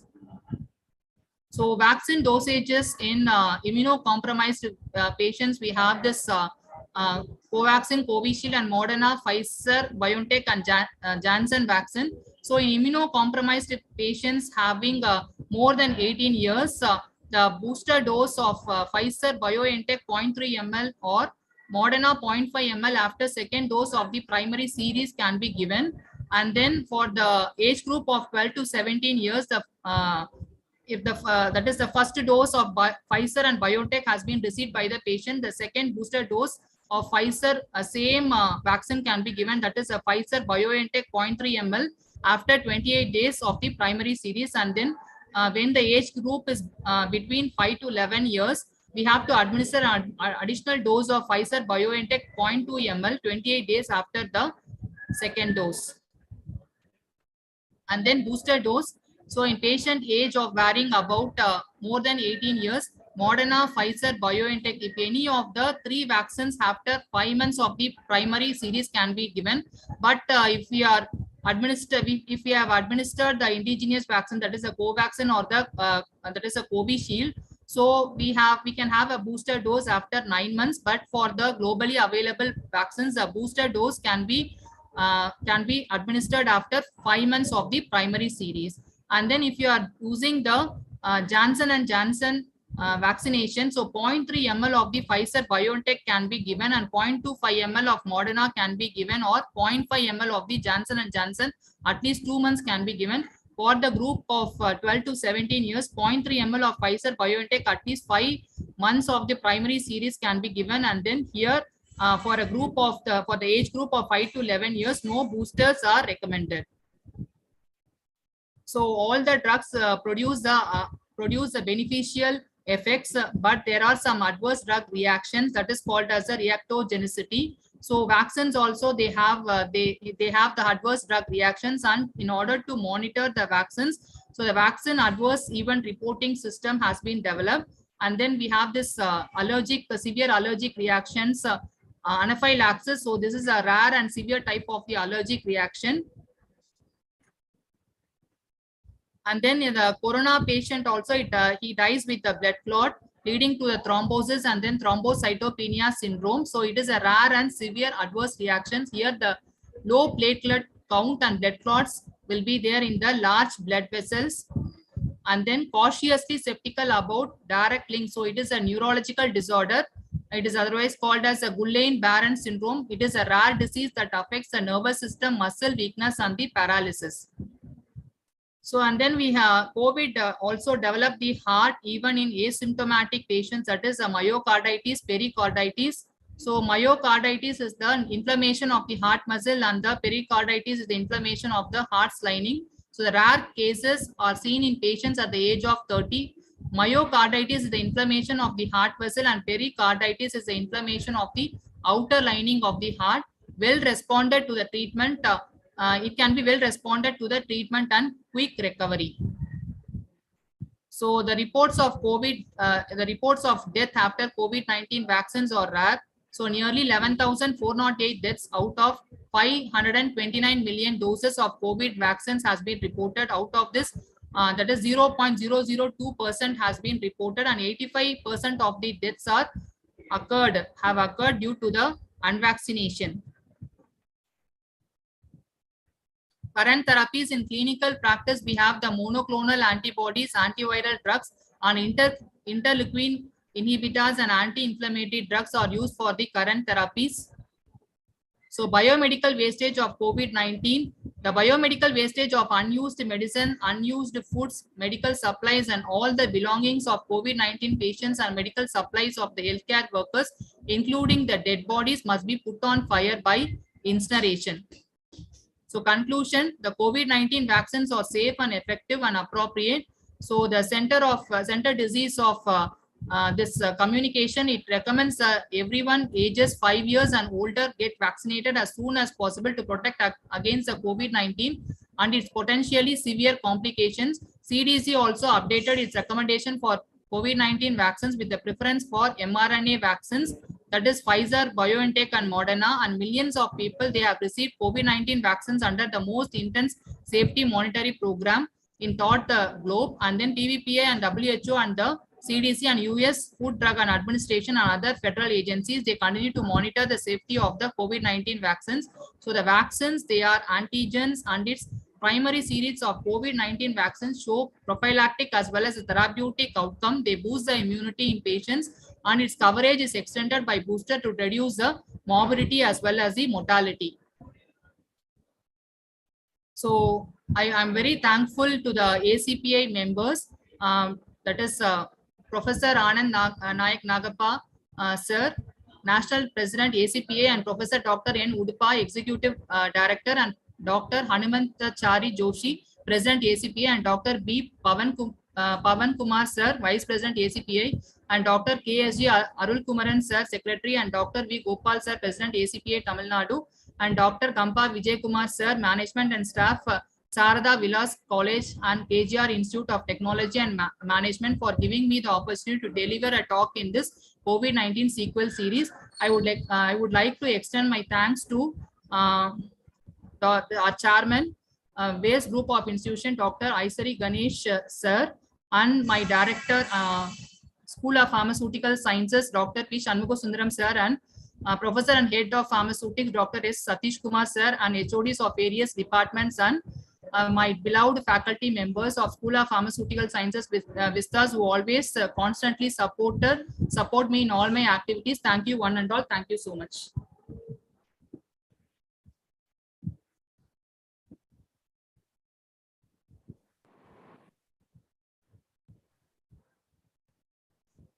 That was a wonderful talk, madam. Thank you so much for the excellent talk. Thank you, sir. Ranjita, are you there? Ranjita, madam.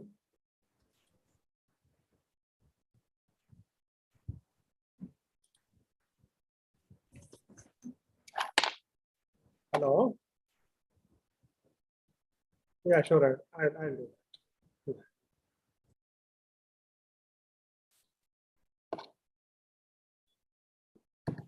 Before Ms. Ranjita comes in, see, every time ACPI gives a best delegate award.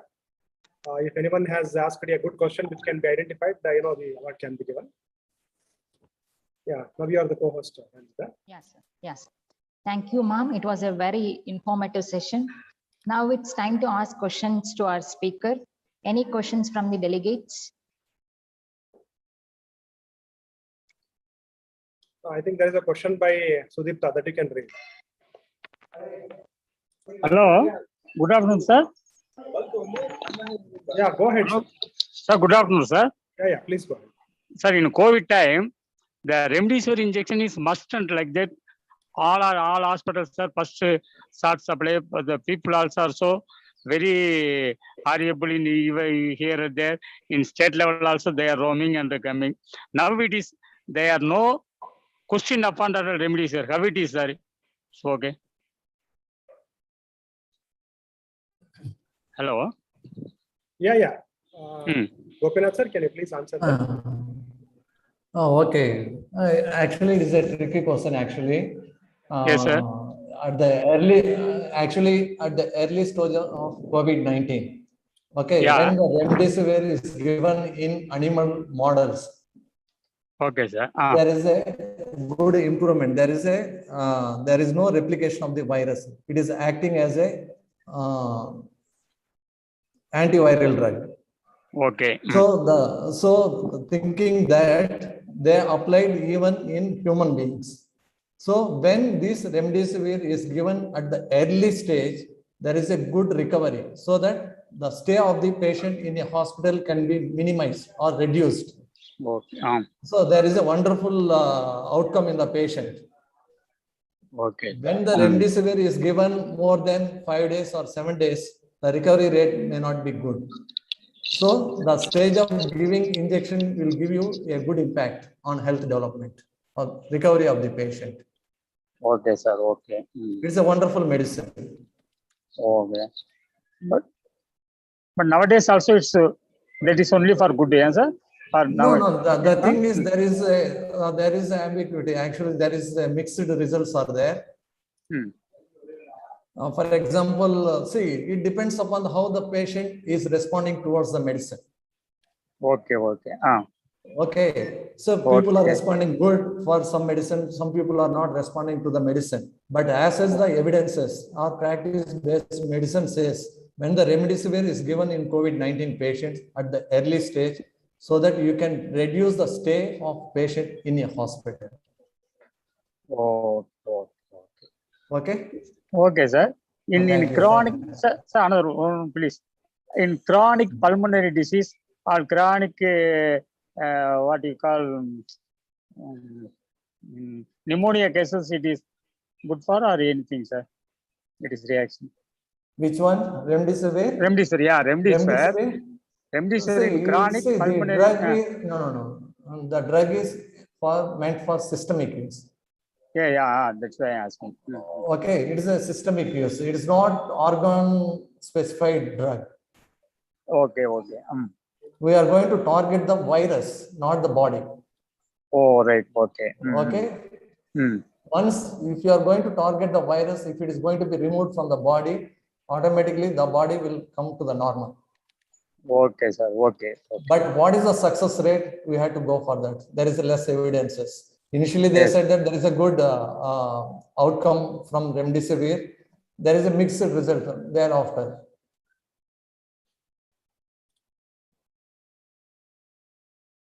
Are you hear me? Yes, sir. Yes, sir. Okay. Hearing. So, audio. Okay, sir. Thank you so much. Are you happy with my answer? Yes, sir. Sir, your good name, please. My name is Myself, Mr. Dr. Ravi in Tamil myself, Nadu. Ravi, Gopan, sir. Okay, myself, Gopinath, sir. Gopinath, sir. Okay, Yes. from, sir? From? From Andhra Pradesh. I am working in Andhra Pradesh. I am the student of Madras Medical College and Super, JSS sir. Ooty. JSS Ooty. Sir, which year, sir?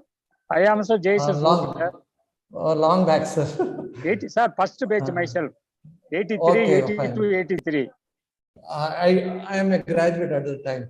No, 92, 88 to 92, my graduation from Madras Medical College. Later on, He is JSS, also an then advisor JSS. of ACPI South India. He advises us on all our activities. Very nice to talk with you, sir. My name Thank is you so much. Dr. Ravi, sir. M. Ravi. I also Very JSS nice. student. I am very proud of you, sir. Thank you so much, sir. I too Thank you, very sir. proud of JSS. Okay, thank you, sir. Yeah, thank you. There are no other questions, it seems, Ranjita. Okay, There sir. is one question from Sudipta Roy. Can you shoot that question to Dr. Akila Devi, if she is there? Hi, sir. Sure.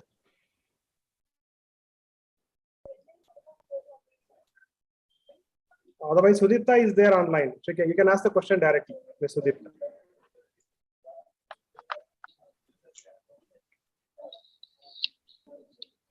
You can switch on your video also, Sudipta. Sir, actually, I have some problems, sir, in video. Fine, go ahead. You can ask your question. Sir, I was asking about that. We know technical knowledge about the pharmacy and the other medicinal terms, but when the patients have been suffering from COVID and after that they have been dying, so what can be the social role for pharmacist, individual pharmacist into their particular area to the patient? Then they can save the life of a patient. So this is my question. I think Gopinath sir can answer. Madam, can you repeat the question, madam? Sir, it is typed in the chat box. Yeah. Is it in the Yes, chat sir. box? Same question, sir. Yes, sir. Chat box question and my question is the same question. Yeah, you can repeat it.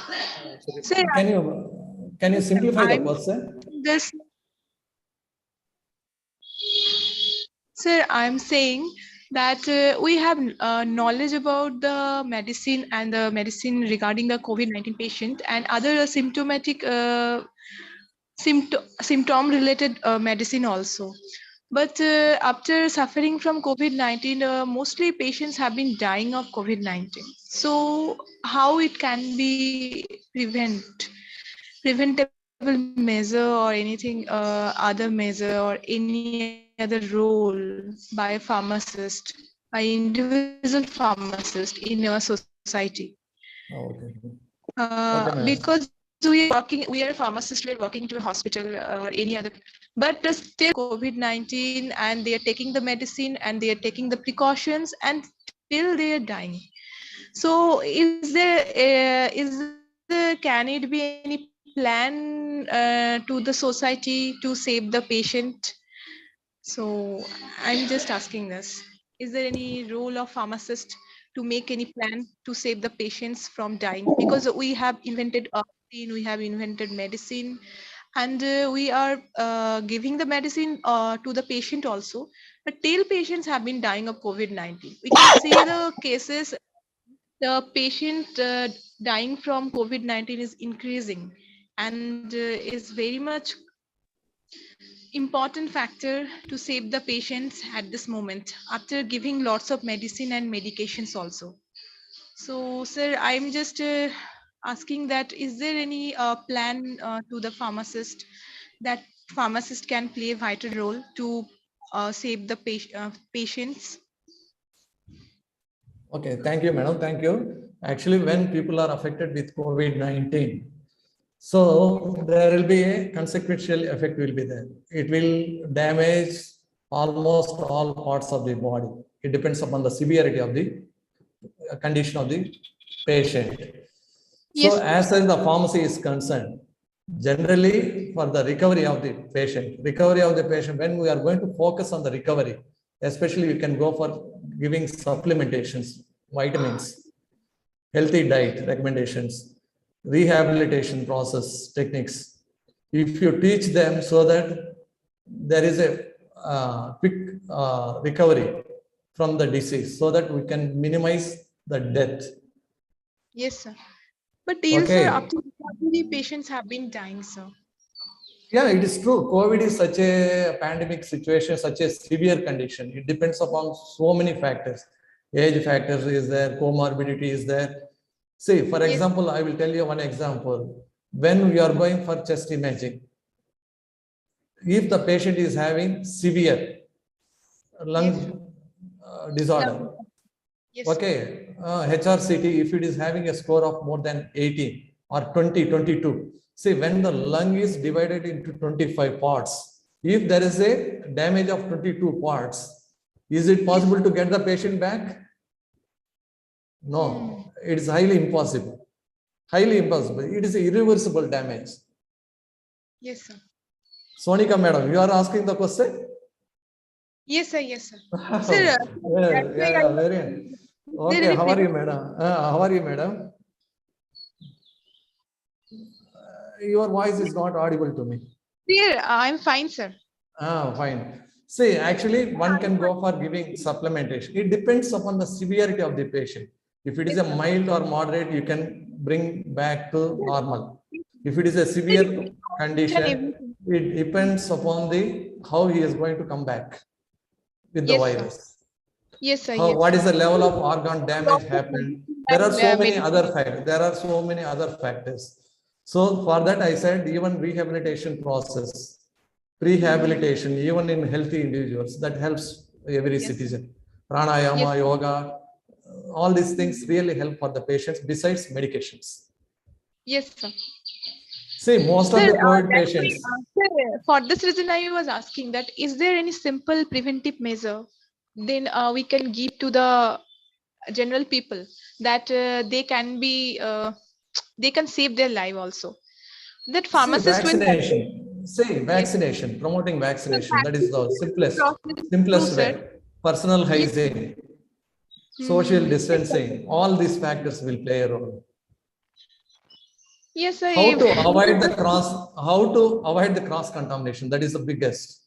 That play an important role. Yes, sir. Everything is, sir, we give the everything as a simple thing we give to the public, and still public have been suffering from COVID-19. We are giving the vaccination, we are giving the process and awareness to maintain the sanitation and hygiene, and still the public have been suffering from COVID-19, and they are getting, they're losing their lives. Sir, is there so okay, sir, thank you, sir. Actually, Are you happy with the answer? Are you expecting much more on that? Because I'm a pharmacist, for this reason I'm convinced. But I have seen the people have been suffering from COVID-19 and they are taking the simple measure, and still they are getting a recovery. And after that, they have been dying from the COVID-19. And the lots of people, they may be more than 50 years old, they may be 20 years old, 30 years old. And for this reason, I was anxious about that. We know I can the simple understand you. the pranayam, yoga, rehabilitation, and everything. But till we cannot save the life of a people of our country. This is true. There are lots of challenges. Managing a patient is not a simple job. Yes, sir. Yes. It all depends upon the severity of the We want severity of the patient. pharmacists to give us any apps or any kinds of applications or any kinds of rule to the community that it must be necessary that we have to play a role to our society other than our working time. Then it may be helpful. Yeah, I can understand what you are saying. See, Yes, sir, repeatedly I am saying that it depends on the severity of the patient.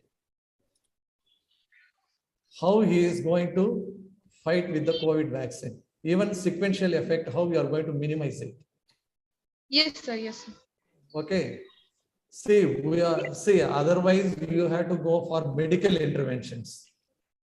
Yes, sir. Unless otherwise, if you don't have medical intervention, it is very difficult to manage the patient just with the medications. Yes, sir. Even we cannot. You can boost the health of a patient by giving supplements, minerals, dietary changes, calculated dietary, and other factors. You can suggest the patient for the right place also for further evaluation and treatment. That is only the thing a pharmacist can do. Yes, sir.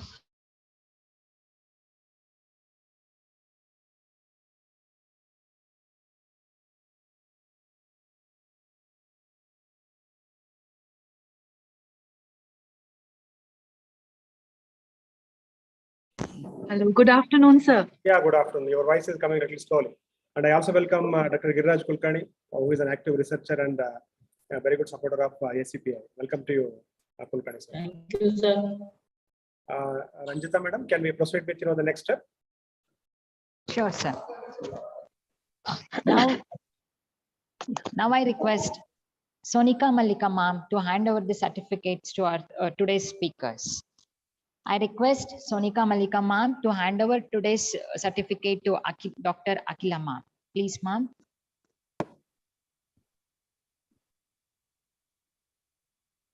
Congratulations, ma'am. Thank you, ma'am.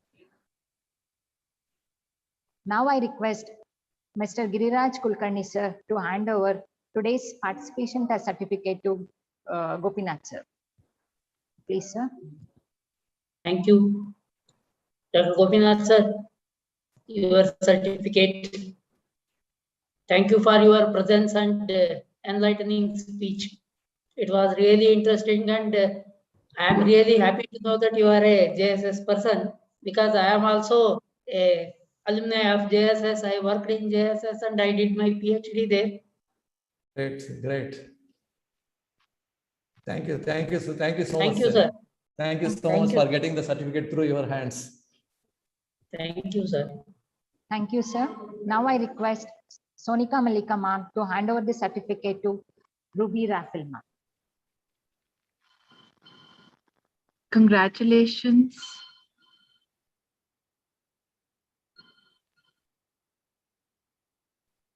Congratulations, Ruby ma'am.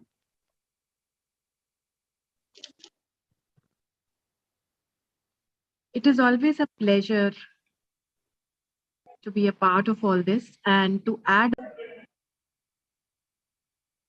the role of pharmacist has always been disease and medication management. So that is what we can do. We are helpful in disease management and patient management and medication management, and that is what we are doing since ages, and we will be doing in further. But yes, clinical pharmacy has improved a lot, and Joshi sir always makes it a point to enlighten all of us with all of his some of his these community pharmacy webinars and all. So I have been vaccinating, and truly COVID is still in a process. We still don't know. All of us don't know where it will take us. Even vaccination, after a few years, we'll know what is going on. So it is a challenge we all have to accept. It's going on. Thank you, ma'am. Thank you so much. And today's best delegate award of this national webinar goes to Sudipta Roy. I request Mr. Gopinathan sir to hand over this Best Delegate Award. Sir, please, sir. I request Sudipta Roy to accept this Best Delegate Award. Thank you, ma'am. Hello, congratulations, Mr. Sudip Roy, for the Sir, best. Miss Roy, sir. Miss Roy. What is that? She is Miss Sudipta Roy. So congratulations, Oh, Miss sorry, Sudipta. I am really sorry, madam. Congratulations. Yes, sir. Actually, I For the was best worried about person. people, sir, very much because they are not, they do not have money and they are suffering from economic, and how they will manage all such kinds of things other than free medications. That's why I was asking that how to serve the people, because if you're going for Delhi metro city now, then you can see the people have been taking their they are residing in a very slum areas, and the people mostly come from the rural areas for their survival. They are working in different kinds of street food sellers and different kinds of habitats they have. So how we can save these people? They are basically below economy. Below economy, they don't even afford the medicine, vitamin C even. So, sir, for this reason, I was asking. But after all these concerns only have been selected as the best delegate. Congratulations to you, Ms. Sudipta. I think we can move on to the next step, Ranjita. Yes, sir. Thank you, sir. Thank you. Thank you. Now I request Dr. Gampa Vijay Kumar, Principal, Department of Pharmacy, KGR Institute of Technology and Management, Hyderabad, to close this remarks. So please, sir. Vijay Kumar Garu, it's your turn, sir.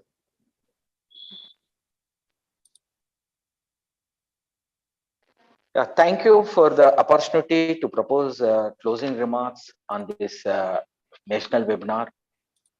My dear gurus and dear friends, distinguished participants, ladies and gentlemen, and friends of ACPI. I'm pleased to thank you for joining this webinar on role of community pharmacists in post-COVID-19 Sequelae. Let me wrap up by saying we can do miracles in the community pharmacist sector, and it has proven in this recent pandemic situation. We will need to innovate in patient community, patient safety, patient explanation, counseling, particularly with respect to the adverse reaction effect and then ADR report and the patient safety, patient drug monitoring, and then all these things we will need to re-engage and build trust across the world, not only in India, respect to community pharmacy sector. And then I look forward to your help, your support, and your ideas to lead our pharmacy sector, particularly community pharmacy sector, to lead globally. And then in the end, I want to thank ACPI and also particularly Joshi sir, and then my dear friend Giriraj Kulkarni, Gopinath, and Ruby Raphael, and Akila Devi. All these things I want to thank. And then the help which I received from the Joshi sir, and then regarding his support, because of this is the session we are organizing in association with the Mike Institution also, KGR Institute of Technology and Management. And then he helped me a lot, particularly with this session. I thank you one and all. Thank you. Thank you, sir. Once again, I thank one and all for making this webinar successful. Thank you, one and all. Have a good day. Thank you, Joshi sir. Thank you for giving this opportunity. Yeah, thank you, Gopinath sir, and thanks to Giriraj Kulkarni sir for your time. Thank you, sir. Thank you so much, Kulkarni sir. Yeah. Sir, can you? Joshi sir and Giriraj Kulkarni garu for this delegate participation certificate I have already posted, and then moreover I will post your particular message. Actually today already 100 is exhausted, and then tomorrow morning I can reissue the certificate. Sir, Govinath sir, your number please. I will. So 89789. Sir, wait.